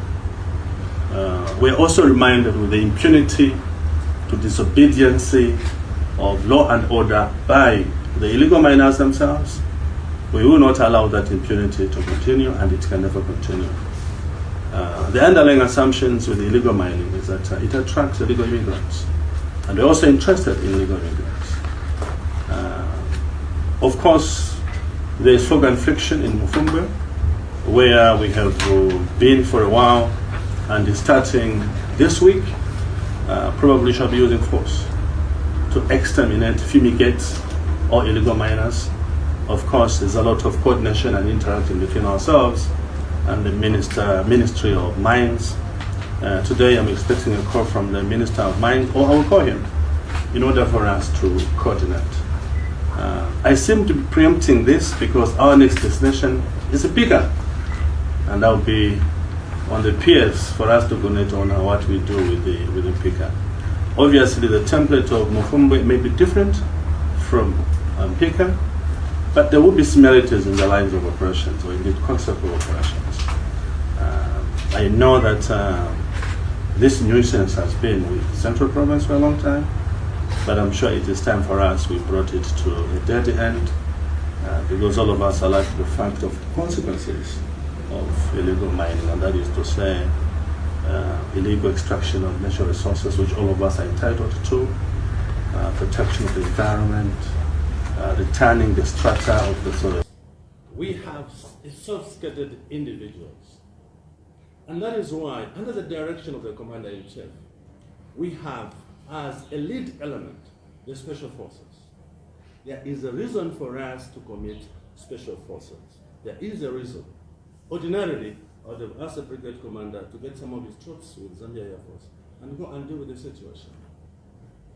The army commander is not saying, as part of a joint interagency operation, I'll go in Mufumbe and open fire at them. We have targets that we are going to eradicate. And anybody, honorable minister, who is going to make a mistake of pointing a gun at the Special Forces, we will get rid of him. We will get rid of him. When I was saying there will be consequences and loss of life, when the bullet leaves the barrel, we have no control over it. It will hit this guy, it will go to the next guy, and obviously we expect an injury. Honorable Minister, you know that we're not going there and start killing people anyhow. We have our own targets, and those targets, we shall eradicate them. We will eradicate them by any means necessary. Mweba mujina nemri Kristu, mwa Archdiocese wa Kasama. Tuyibimbe pamo mukulosha Benedict Mwamba abali abasanu babachiti mukulu. Kabiri natutume n'amashuri ya Chirigishi ifo bonse mu Archdiocese wa Kasama. Kuli mwine Lubemba n'olukwa lwakwe n'olubemba lonse akulufya Ramayi wesu abone sasendele okutina mu busanzu bwa ile somu ine uwaishiga nshita akatufuga muno cyalo ele kabiri ile somu ine uwaishiga ifyo aba nokutulambula ngatufumya muno cyalo esubiro twakwata okuti mfu atempela yabo muso echo natumulombe okuti akoshe mwene Lubemba n'olupwa n'olubemba lonse baloshe bwino amayo ga Benedict Mwamba abo mwine w'indelesa asendele. In his own offices. It doesn't mean that we have paid cash, but we attend the number. Senior council come.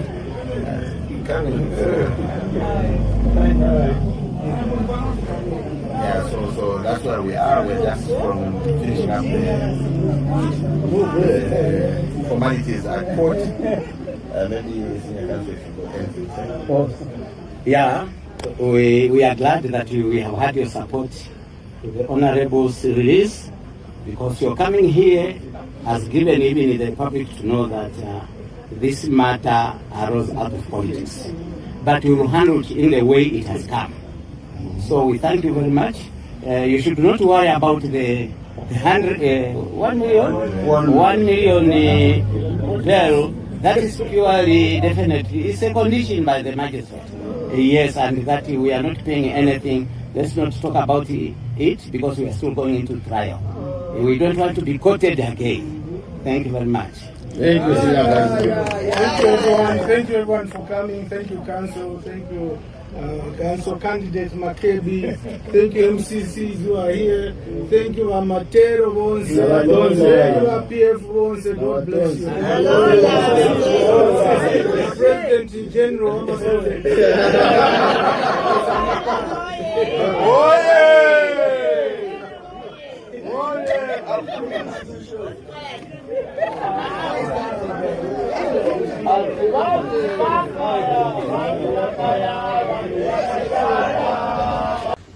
Mweba mujina nemuri Kristu muno wa Archdiocese wa Kasama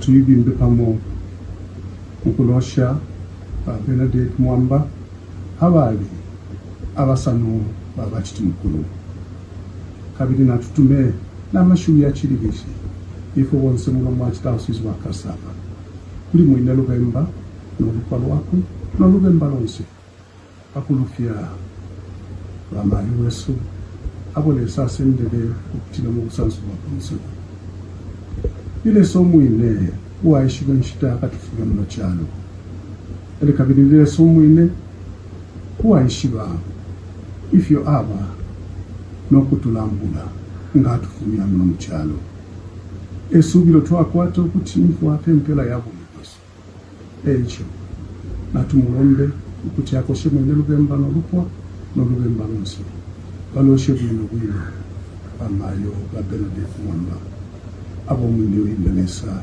asendele. Thank you very much. I was being hosted by KBN.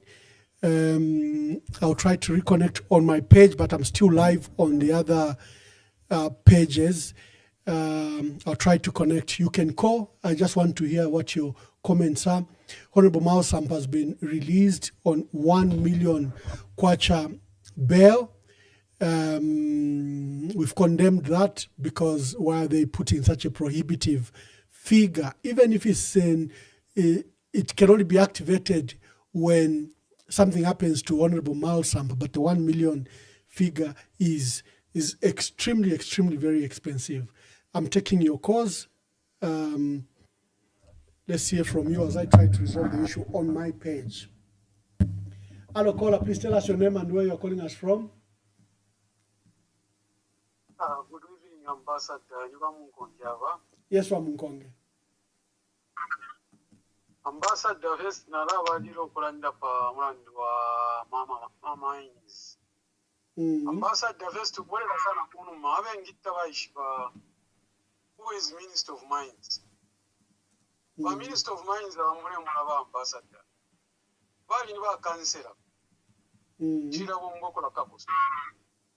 So after basara ku kansela, then muchemba ba basara zeme. Mayorship bali wombako to Wambo pushing as a member of parliament, like Kramwarera and Dapa to Prolera. So Mines Musuko if you have a pair chance. So for I'm going to mobilize one two. Whatever Shamunum Bora Tashani. Since Moscow again,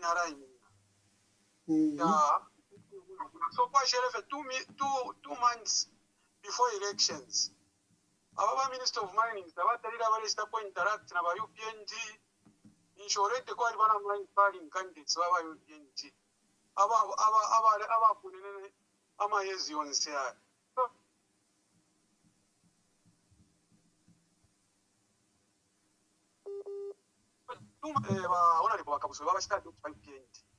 So you want to say the entire structures here you can very against it.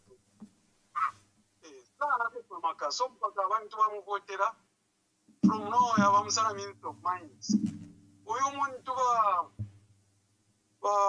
Ambassador, we know. Nefia Womba, or in the suspect, and we won't be there. kwatiri mbyashi pafi abombanga lepo nangura lyonse ale mina ku president because umuntu kutina mu mono fyale moneka ne fyale moneka into fama politics ya disho so nanguli ne directive yawa army commander.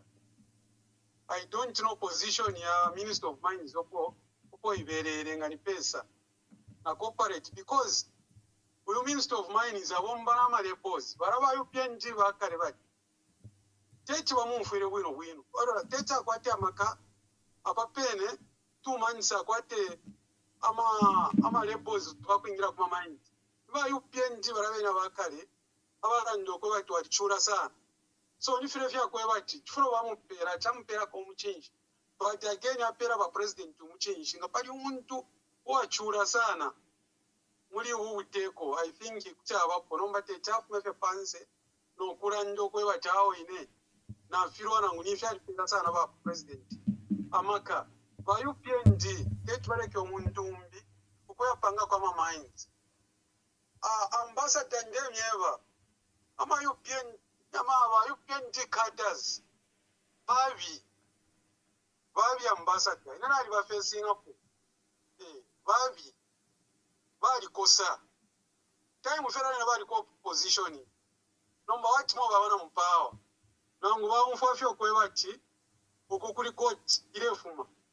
I don't think so ngakutwa bomuntu ngaba yakura kunchende ushiri ku UPND site ngakuti achitana nikane abachimbi. So nangunyaba bene bemisha bashirika.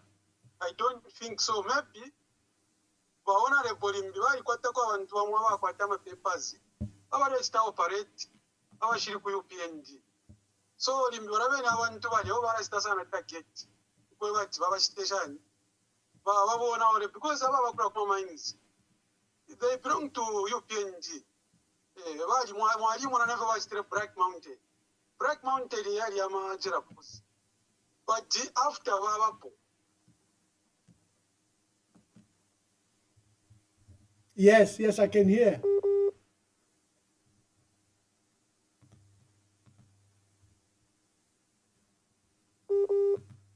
Wamunkongevaya. Is not connected na commander. So which means apopo to Africa. Kuli konseba president oko batemu afena muri kuli bafama tu aba komanda okwebati bafama bapura muzana. So commander chile pibulo okwebati aba ni vice president tu akutando ishira ba president bali fo iramu.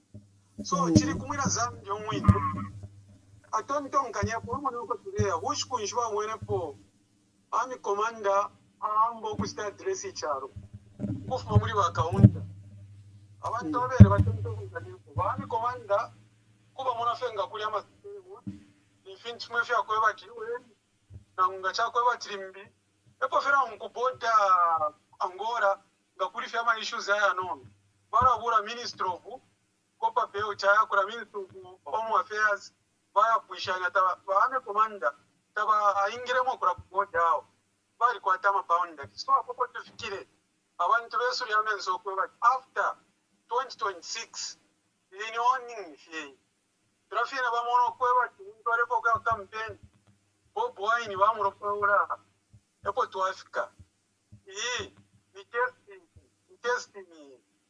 testing microphone 1 2 testing 1 2 so bare mona ko mara sta react pari fa commander bangira kuma iliko mines iliko mines bana ba maskuru nomba bana ba maskuru ama small scale farm baganisha commander nomba ngayo farm nangulu mwabonanyo kokobere just wait that next time baka pera commando kwisa mita discipline so chiri kuli imwe bamulepokera dictatorship nangulepokera mulefoya democracy fumamwa bukulene chiri kuli iwe wamwina Zambia wishiwe ko twaka mune opo tuleya tapali bwini ora tu ambassador to my observation bakateko ko bana kutoma bali kwebati abantu kuchikusa province n'ababweramu so ira move baya ni deliberate nangufe mwarungura sana ukora tekurwarawo bali bakateka ma meeting yakushikukura kuchoma baroma bakwebati bachinja ira ime yona like because kuna kulisa damage mwalimu anafera ngurane bakwetere dale ya bolo balera ndabantu tabatana waiting so again tekibese ku Lusaka bolo nshita campaign nga yaka tabaka kwa tenshita yakura ya kurandana bamani so bena kula southern province la ngurane bachokurwara baresha nshira yonse yakweba bakwesha trust. That's why for campaign in the province to my observation. Erio ambassador ndike yokutemwana pa PF ambassador mwali kwa tesho ili amaka bamundubire bashitendi out na mwasango kweba tabale kokore shitendi out na bami because bamundubire bana abakula bakaramba mwali nabo ababambya ma candidates because if you ndanda bamundubire baraba iche bambite against bamundubire bali peresha bene kwebati barasta drive abayi ama MPs na bambya bashara so bafire bashita show leadership ya kuranga unit mbanga chakwebati bafiro kuranga unit ukuyichepya ngomkaramba wate mwechironganino then mutufire mwatweba ufire mwatu batwali bantu ngatamutwebere ilo mukapanga action abena Zambia bakezara n'ukuba cyo bari mupata mu fana barungwira bantu sana very much important before tabarambo kupanga amastrata singe fo bare imi nako PF so te babu kefya kuri PF uko aburu konganya ku muri bayimisho do muri mo bayimisho wa PF so ngachakwa bati tabakwa interest kuri PF bofere barandana nyumwe ama inside yakwe bati twebako ukukira no mbara fwe bantu twebayirere twambye okurarwa wano which means torarenga bera Zambia bachunga boko ya bera Zambia ni PF yo wakwete walero lero concept PF wako itaya no kuranga ile ntunguru cha bera Zambia bakayipotera ile ntunguru so please bombere niko bamwamba baro na hii platform mubebeko amastrate ama candidates besu na barubinda nabambya bakyara nga balefo okulanja ebintu bareyisa pa platform yanu bamwamba mwabakita advert olo chimbi bamwambute ndeko okulanda ku ndero mbako nyingi shokola bamayo n'abakola baretu ndonje mbako bamwamba eshenyo okulanda kona bamayo bamayo bayunge bakatandalire kwapa bakese tushimikira ko joni na ofyo bayindere nabayashi namapange bakwete palidanda PF no bakese tushimikira ko ni 30 minutes bantu bali na ba tatwakese mukuba namakoni mukube kushama questions bakese tupera kofeka inside kaka nono aka governance ya PF mukuyali bantu bali popachana kulingana n'obukaramba kulizwa mwamba akompere. Thank you very much. We're being hosted by KBN Live. Pastor Mwamba hosted me on State of the Nation, and we discussed the Army Commander's remarks, the unpaid farmers, the preparations of the country towards general elections. We discussed the matters regarding the opposition and the lack of unity, and I expressed pessimism that in this late hour, the opposition may not come together, and we might have a Malawi situation where we have various candidates, but the people who rally around a certain candidate. So this particular section is just for you and me to make a call and participate in the discussion we had. There was a glitch on my page. I didn't realize that somehow, I don't know what the settings are, it's going to private and you can't see me, but I've just since now rectified. I can see my page is live, but the other pages we were live. So this is your call, make the call. We are discussing the remarks by the Army Commander. We have sophisticated individuals, and that is why, under the direction of the Commander-in-Chief, we have as a lead element the Special Forces. There is a reason for us to commit Special Forces. There is a reason. Ordinarily, I would have asked the brigade commander to get some of his troops with Zambia Air Force and go and deal with the situation. The Army Commander is not saying, as part of a joint interagency operation, I'll go in Mufumbe and open fire at anyone. We have targets that we are going to eradicate.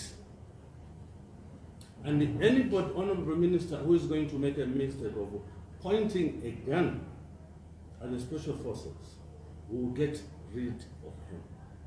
We will get rid of him.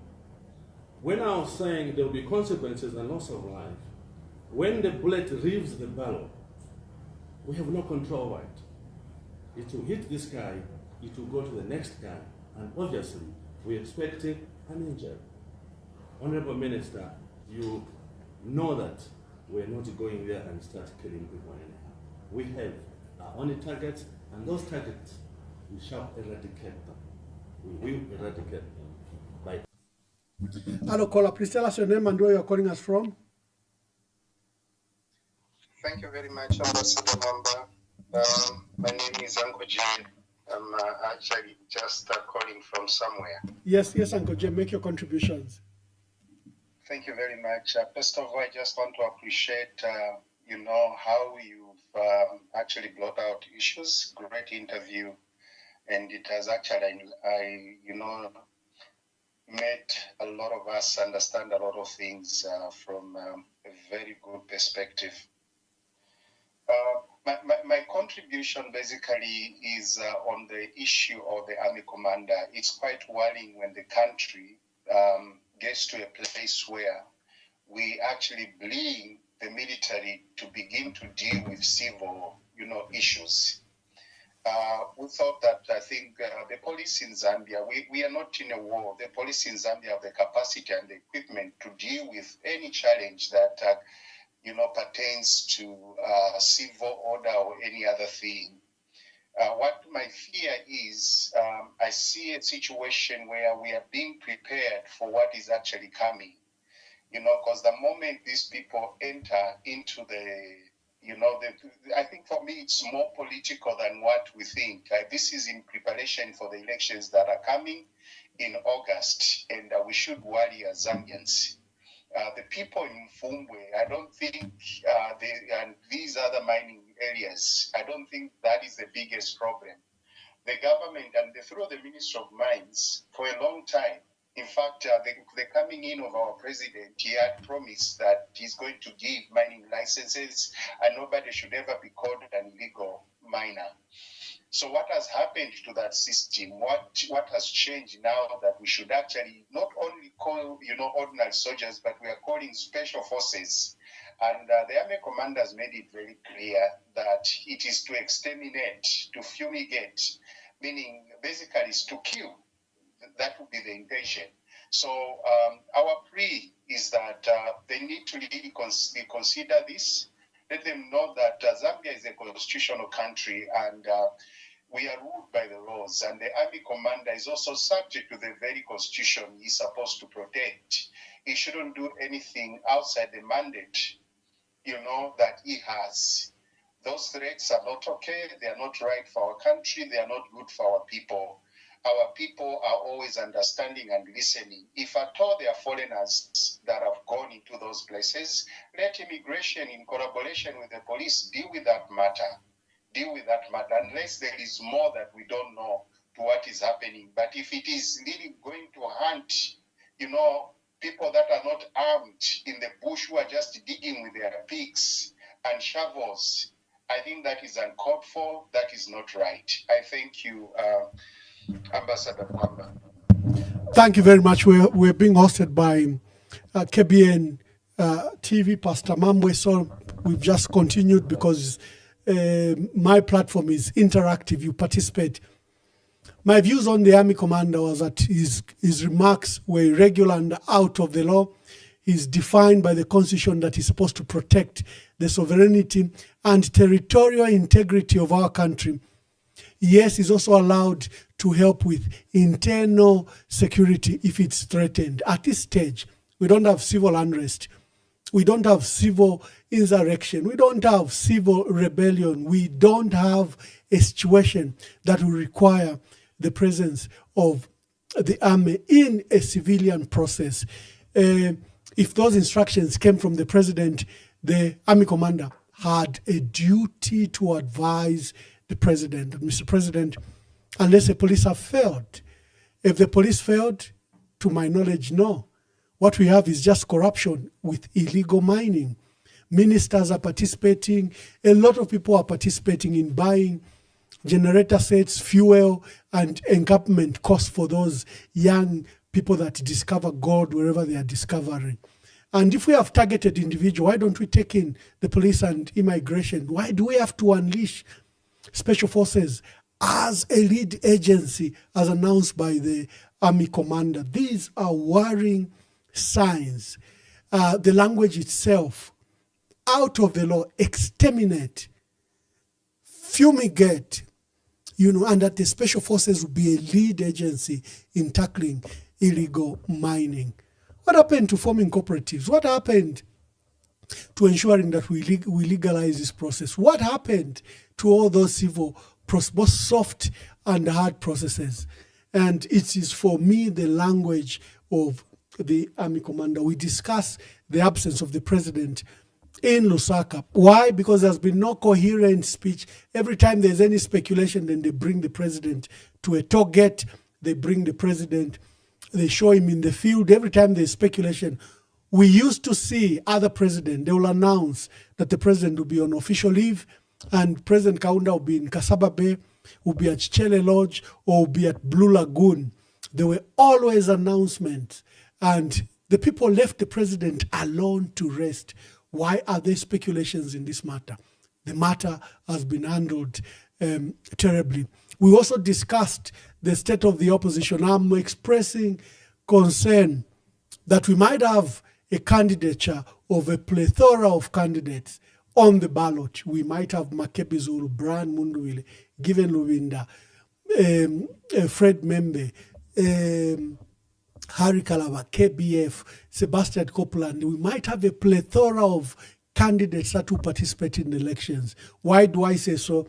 Is that it looks like efforts to unite the opposition are getting dimmer and dimmer. They are all stuck in their ways just to rush to be on the ballot in the 2026 elections. But as shown in Chawama, our people are wise. Chawama had various candidates, up to 7 from the opposition. Our people just voted for one single candidate, even when the other candidates were quite strong. That's what may happen. So those are the 3 issues we're discussing. If you have interest, before I close, you can call and participate in the 3 issues we had discussed. I didn't realize that my page had relegated to private and you couldn't see me. I think 1.5 hours into the broadcast, but I'm now live on my page, although the other pages were not affected. So if you have any questions, just make that call. Community.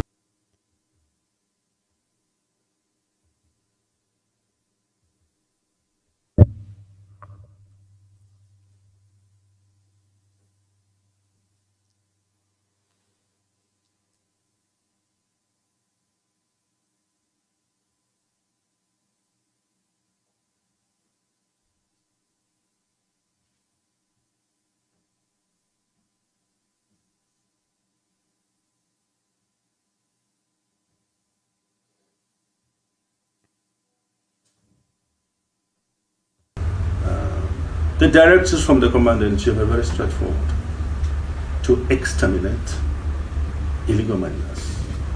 And we shall do that step by step. We don't intend to use force, but obviously when necessary, that is our business, to use force.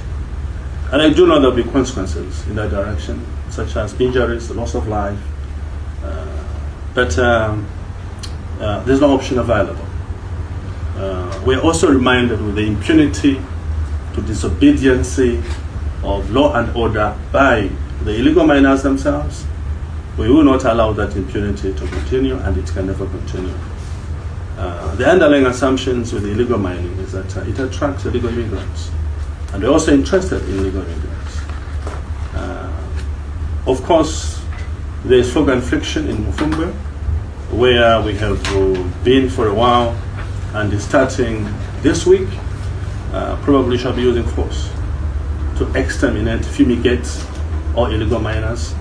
Of course, there's a lot of coordination and interaction between ourselves and the Ministry of Mines.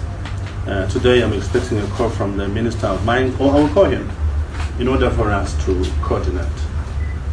I seem to be preempting this because our next destination is a Pika, and that will be on the peers for us to coordinate on what we do with the Pika. Obviously, the template of Mufumbe may be different from Pika, but there will be similarities in the lines of operations, or indeed concept of operations. I know that this nuisance has been with Central Province for a long time, but I'm sure it is time for us, we brought it to a dirty end, because all of us are like the fact of consequences of illegal mining, and that is to say, illegal extraction of natural resources, which all of us are entitled to, protection of the environment.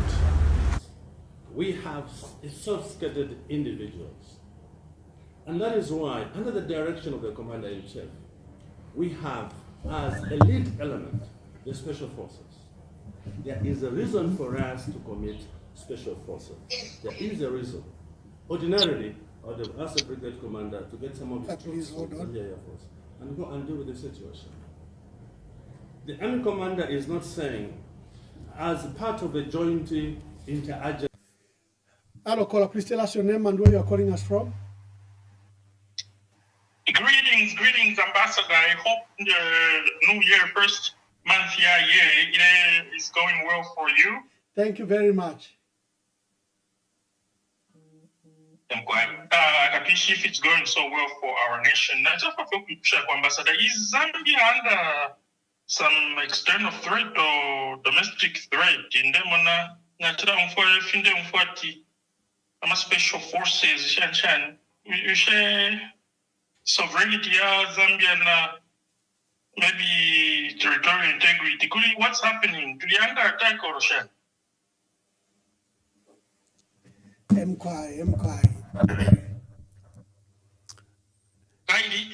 Ambassador, Zambia is a miraculous country, number. Kwa hivyo kuna idea kwa ati katishinga niko did that turned into copper or something or vice versa. But see the situation ngayadi illegal. But what party was he? Then what if you from my illegal miners but still survive in the economy na issue. Now for my words are very sharp, very well trained people. At exterminate. So in Sharia ambassador maybe na join at first maybe to have to start update because I think in Mozambique we have law and order. Tebaka pokolana paramilitary if anything. Number ile staff makuli wa army commander. You official kutini chalo chesunda chilife anyway. Much update ambassador and she very Zambia is under attack externally or something. Yeah, thank you very much. Well, that matter came up on our program, and I spoke very strongly that in peace and security, the army, including our constitution, a worry about the sovereignty and territorial integrity. They also can come in issues of law and order in the country if the country has lost capacity for example, conflict is in the country is no longer just about public order. It's now militarized.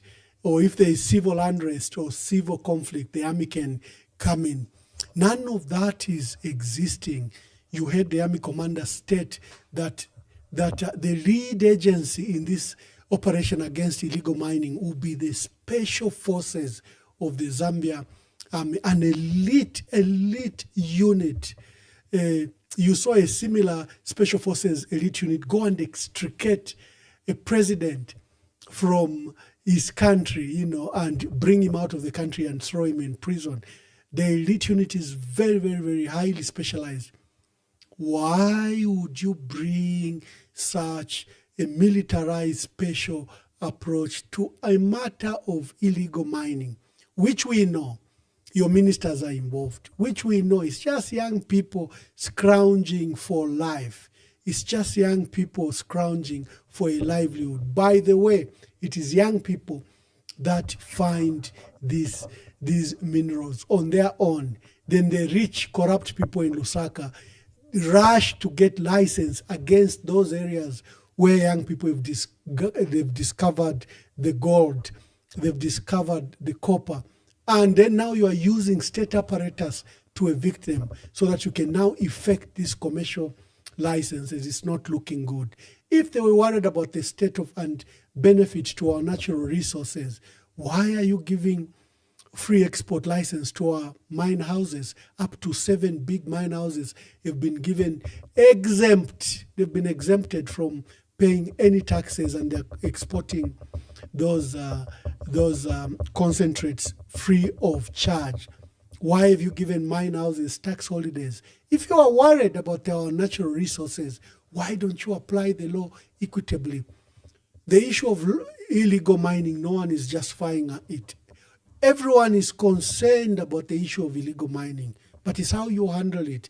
Is it ripe at this stage to bring a special unit of the Zambia army? Is it ripe for the army commander to use the words he's used? Another matter we discussed is the absence of the president from Lusaka. If you have any, I'll be closing. I've given you an opportunity to call. Please call. If you are not calling, we'll be closing very, very soon. My deepest condolences to abakalamba imfumu bachitimukulu mwine Lubemba Kanyantamanga the second. He lost his wife Bamayoba Bernadette Mwamba Abasano in that tragic accident. She was coming from town to buy some medicine. Apparently she wasn't feeling all right, and sadly she was driving herself, and then we had that tragic accident. We've lost her. The entire country is mourning her, and my deepest condolences. And here are the condolences that came from the Archbishop Ignatius Chama of the Archdiocese of Kasama. Mweba mujina nemuri Kristu muno Archdiocese wa Kasama. Tuyibimbe pamo mukulosha Bernadette Mwamba abali abasano babachiti mukulu kabiri natutume n'amashubi ya Chirigishi ifo bonse muno Archdiocese wa Kasama kuli mwine Lubemba n'olukwa lwaku n'Olubemba lonse akulufya Ramayi wesu abone sasendele okutina mu busanzu bw'omusoro ile somwine uwaishiga nshita akatufuga mu cyalo ele kabiri ile somwine uwaishiba ifyo aba n'okutulambula ngatufunya mu cyalo esubiro twakwata okuti nkwate mpela yabo mukoso ekyo natumulombe okuti akoshe mwine Lubemba n'olukwa Thank you, Archbishop, for those condolences. Hello, caller, please tell us your name and where you're calling us from. Thank you very much, Missionary Nebo Gabi. I'm calling from Lusaka. Mkwai, make your contributions, Gabi. My condolences to the Lubemba clan. Thank you. What a loss. What I want to say is, Bakateka is our president, and we actually employed him as a Zambian people to look after the affairs of the nation. Therefore, we have the right to know where the president is at any given time. If the president is on leave, let them inform us that the president is on leave, is going to rest for such a period of time so that we are aware. I think that is the best way you quell speculations. You have to clearly just state, that the president is in this place and he'll be in this place for such and such a period of time, and will not worry, and make it very clear, in the absence of the president, the person that is acting is either the Minister of Defense or the Vice President. We will know as a people to say, if we have a challenge, we have somebody to call upon. We have a lot of challenges as things stand right now. We have floods, we have farmers that have not yet gotten paid. Who do we tell? because we don't know whether the president is working or not. So that is one thing that they must bear in mind. The last thing that I want to talk about is the issue of the army commander. Alatuli bantu fye. Mu kyalo kyesu muli nsala. Abantu ababutukira ku mamayini ay'okumufumbwe, they are trying to survive. They are trying to survive. And therefore, your interest should be for the Zambians and not to really take away every little effort that Zambians have said, Bapanga, Koktira, Yona, if to Pusutemo. Takifile chabe fye bafile batutontonkanya okutuletera abashirikale in these places is not actually the best thing to do. I think over a period of time twalikweta abantu up to today the government tabapeera statement iya Emmanuel Afrika bwino bwino nga abantu bali bakita compensate abo bayipe kuli bapolisi kufumbwe. Apano mba we are dressing ourselves for another massacre. Which is not right. Ala fwebe na Zambia twiluke. Gamba mune chalo chambo kuyo ku. Ichine pilibule chintu chimo. Bakateka na beshiba popularity yabo na ipwa. So kuleta abantu abapalanga bashirikale ukulete chintinya ku bantu. Pero mwebe na Zambia imini neni shangile nubuntu ngwa wista fikuli ya wabantu wale shangila abe shive chobale fuaya ala ama vote yala isamu 2026 na tuvote wino notu kuvota kwa tatwale tontonkanya mu 2021 apo kuvota na tuvote na tuingira monachwa mana tuimwena amafia na tuimwena no kufirwa na tuimwena no kubipa umutima isha kulekele shaba Mwamba nefo kulanda ko President Edgar Lungu worked for the country, and the fact that he worked for the country, he deserves a dignified, burial, away from the interference of the person that he said should not attend. That's the government. Let this government feel shame and go and withdraw that case in South Africa and allow the family to do what they're supposed to do. You can't move on as a country with all these things that are going on. We have not buried the 60th president. He was persecuted whilst he was alive. He's still being persecuted even in his death. This kind of hatred is not right. This government must think twice. That Balungu is not their person. Balungu belongs to the Lung family. His children, the wife, and all those that loved him. They are the people that care.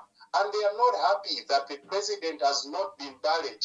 We are running to 8 months after his death. This is uncalled for. This is not right. It just shows how bad-hearted our president is. I thank you.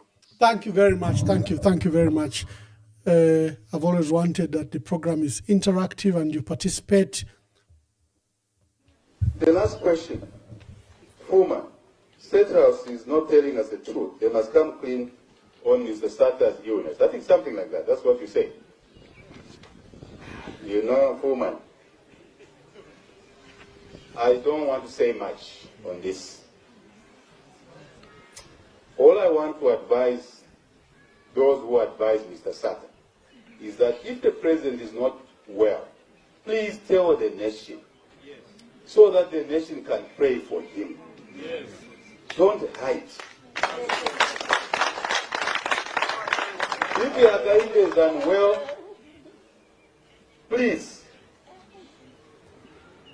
my friends here, tell the nation that Againde is not well. The nation will pray for us. I don't know why there's a thick cloud around this issue. Thank you. Please tell us your name and where you are calling us from as we begin to wind up. Okay, this is Skalenga calling from Okoshi. Mr. Skalenga, make your contributions. Yes, Ambassador. We are very much scared as usual because we've been told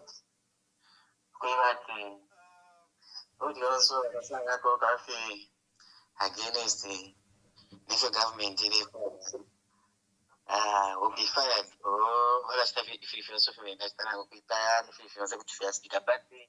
why is it that the government is not Tabaleso our government like device barana finama youths like in a polite way. Don't for Mwamba between the youths and the government. Why is it that we are being intimidated instead of the government talking to us? Then we are like quite new. Quite we are against the government. Why is it that the government is doing that? Now about time for mines consider go to Wombera fair legal. Because we don't have jobs. We are promised jobs, but about to pay. Yeah.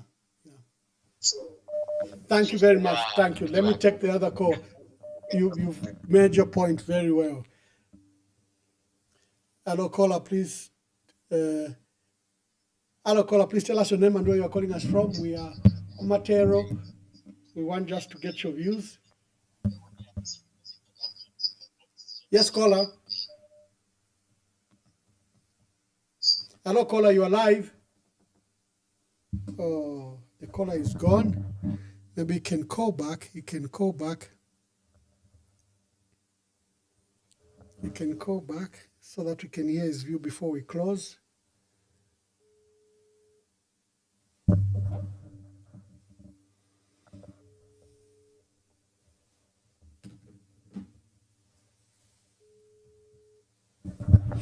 Okay, thank you very much, and thank you for joining us. We'll see you. We have a list of guests lined up. We might have a guest tomorrow.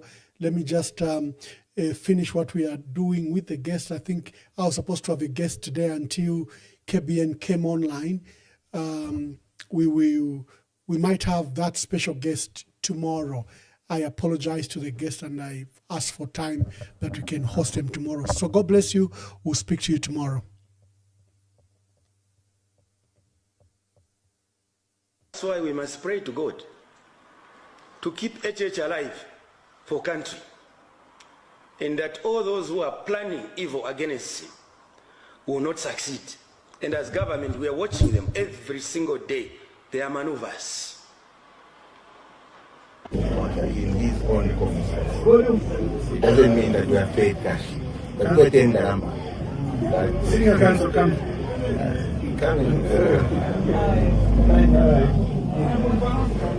Yeah, so that's where we are. We're just from finishing up the formalities at court. Maybe senior counsel should go anything.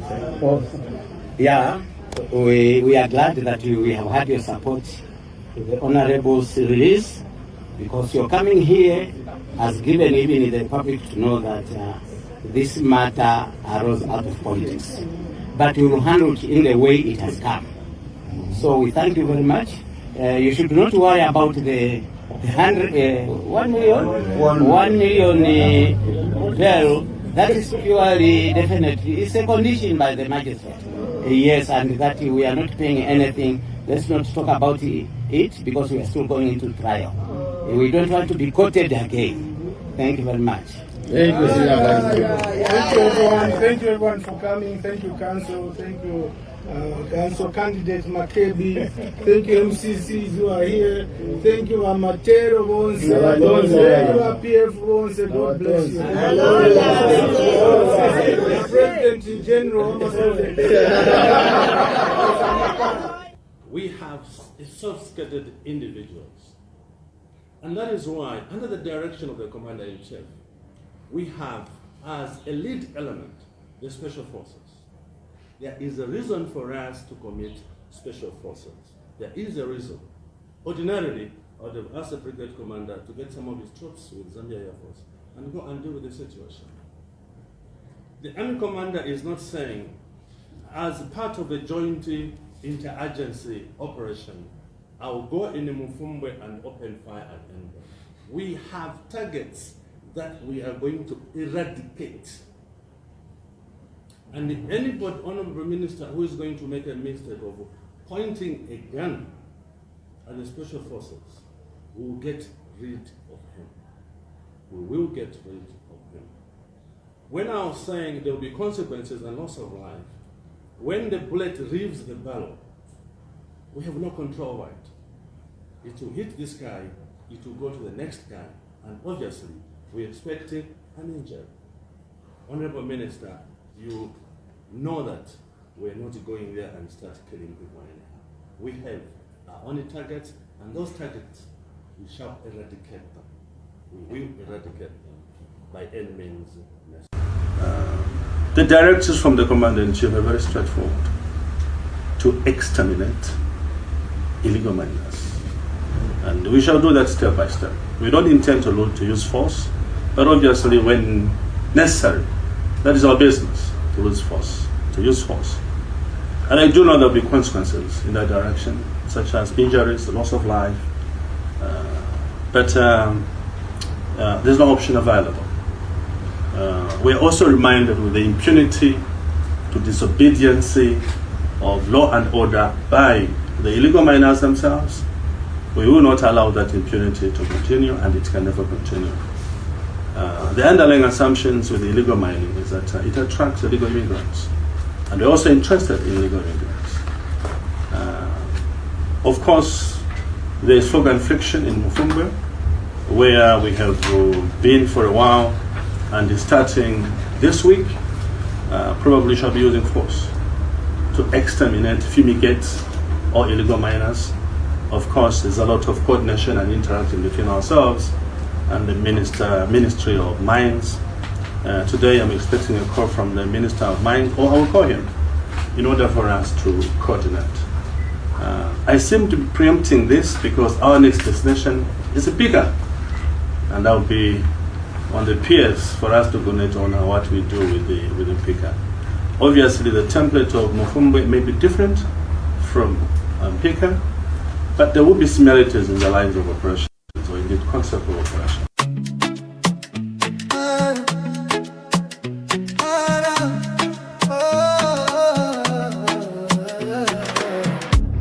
Kwenye ndemwe chabe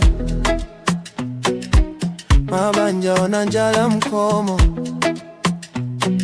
ndalama zonse mutumbalano masukwa kuchuluka pa mutupatu. Time is up. Kwenye not enough. Time is up. For your lies and bluff. Time is up. Kwenye not enough. Time is up. For your lies and bluff. Kani zanu ndizo panda pindu. Anakulira miseu mwatu. Tikufuna chilengede chazo pano. Osati mapoke tanu opindika ndalama. Listen to the cries, they're louder than your lies. You can't silence the truth. It's time for the youth. Time is up. Kwenye not enough. Time is up. For your lies and bluff. Time is up. Kwenye not enough. Time is up. For your lies and bluff. We rise, we stand, we fight together for the children, for a better forever. Kwenye kuna tabano, we take the race. Tikonza jiko.